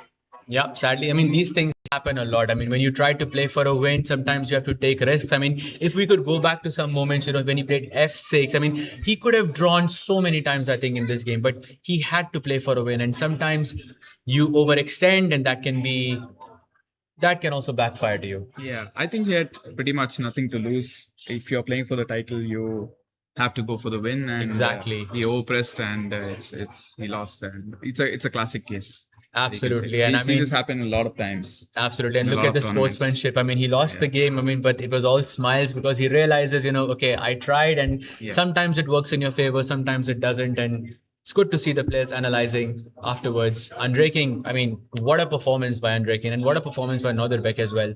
Both of them, I think, have been quite amazing in this event. Absolutely like players. And with that, I think we will also have a final standings, maybe if possible, because I think there has been a shift. And Rakin, there we go. Alireza Firuza in first place. Big congratulations to him. And Dimitri Anakin leapfrogs everyone, finishes in joint second place alongside Quantbox own Arjun Erigaisi. Wow, and that means the tournament is basically over, yeah? Yes. Yeah. That's it, Chennai GM 2026. But we cannot finish it without mentioning the last place player here, Sahaj. Your thoughts on the World Champions performance? I think overall, I wouldn't say that the games were bad in terms of how he played. I think he was playing amazing chess. First loss happened because of one wrong pawn move. Second, and the last of the next two games that he lost happened because he was trying to play for a win, similar to how Nodirbek lost today. I mean, it happens. I think it's sad to see, of course, world champion at the last place, but I think it happens, and I really hope he recovers before the World Championship and, of course, before the Olympiad. Yeah, hope so too. It's unusual to see Gukesh in the last position, but I know him pretty well. He's pretty strong mentally, and we all know he's going to come back really strong. Absolutely. And I think for Gukesh, wishing the best recovery for him. I think at some point you take a little bit of break, and then you come back, and at least the silver lining is that he's above the 2700 mark, and when he plays the Olympiad, he will have that juicy 2700 rating, which is the sign of a super grandmaster. So hoping that wishing the best for him in the upcoming tournament. Yeah, and with that, if we could also have the cameras back in the studio, Prachura, thank you so much for your insights in the very last end, and wishing you and the Fires American Gambits all the very best in season 4 of the GCL, the season 4 of Chennai Grandmasters as well. So best of luck to your team. No, thanks Rakesh, thanks Sahaj. Rooting Thanks, for Sahaj. your team, actually. I think your team is extremely I hope we have this on record. I'm going to play this in the loop during Global Chess League. Yeah. Thank you, guys. Yeah. I'll take leave. Yeah, thank you. And Thank you so I'd much. like to invite you back in this seat before we wrap it up. A big thanks to our main organizers. I would like to invite Shrikar and Manu as well. Just to say a big thanks to them and the Quantbox team, of course, sponsors of the tournament, as well as Arjun. And you could have Shrikar and Manu on screen just before we wrap up. Let's go, Shrikar and Manu on stage, please. Let's go. Let's have a What round an of event this applause. has been, I think, bringing the top talent of the world right to Chennai. I mean, as if we didn't have enough with Vishy and Gukesh, but we have more now. And of course, one winner at the end, the 4th edition. And this is this is the end, yeah? 2026 Quantbox Chennai Grandmasters coming to an end. Any final words, Shrikar and Manu? Hi, Mom. But Yeah, I mean, it was great. Was having great. You guys do the commentary, and it was a great experience. I hope everyone enjoyed. I think we all did, yeah? We all did. This Shout out is to- this is basically the team that made it happen, guys. So let's have a round of applause for all of them. Let's go.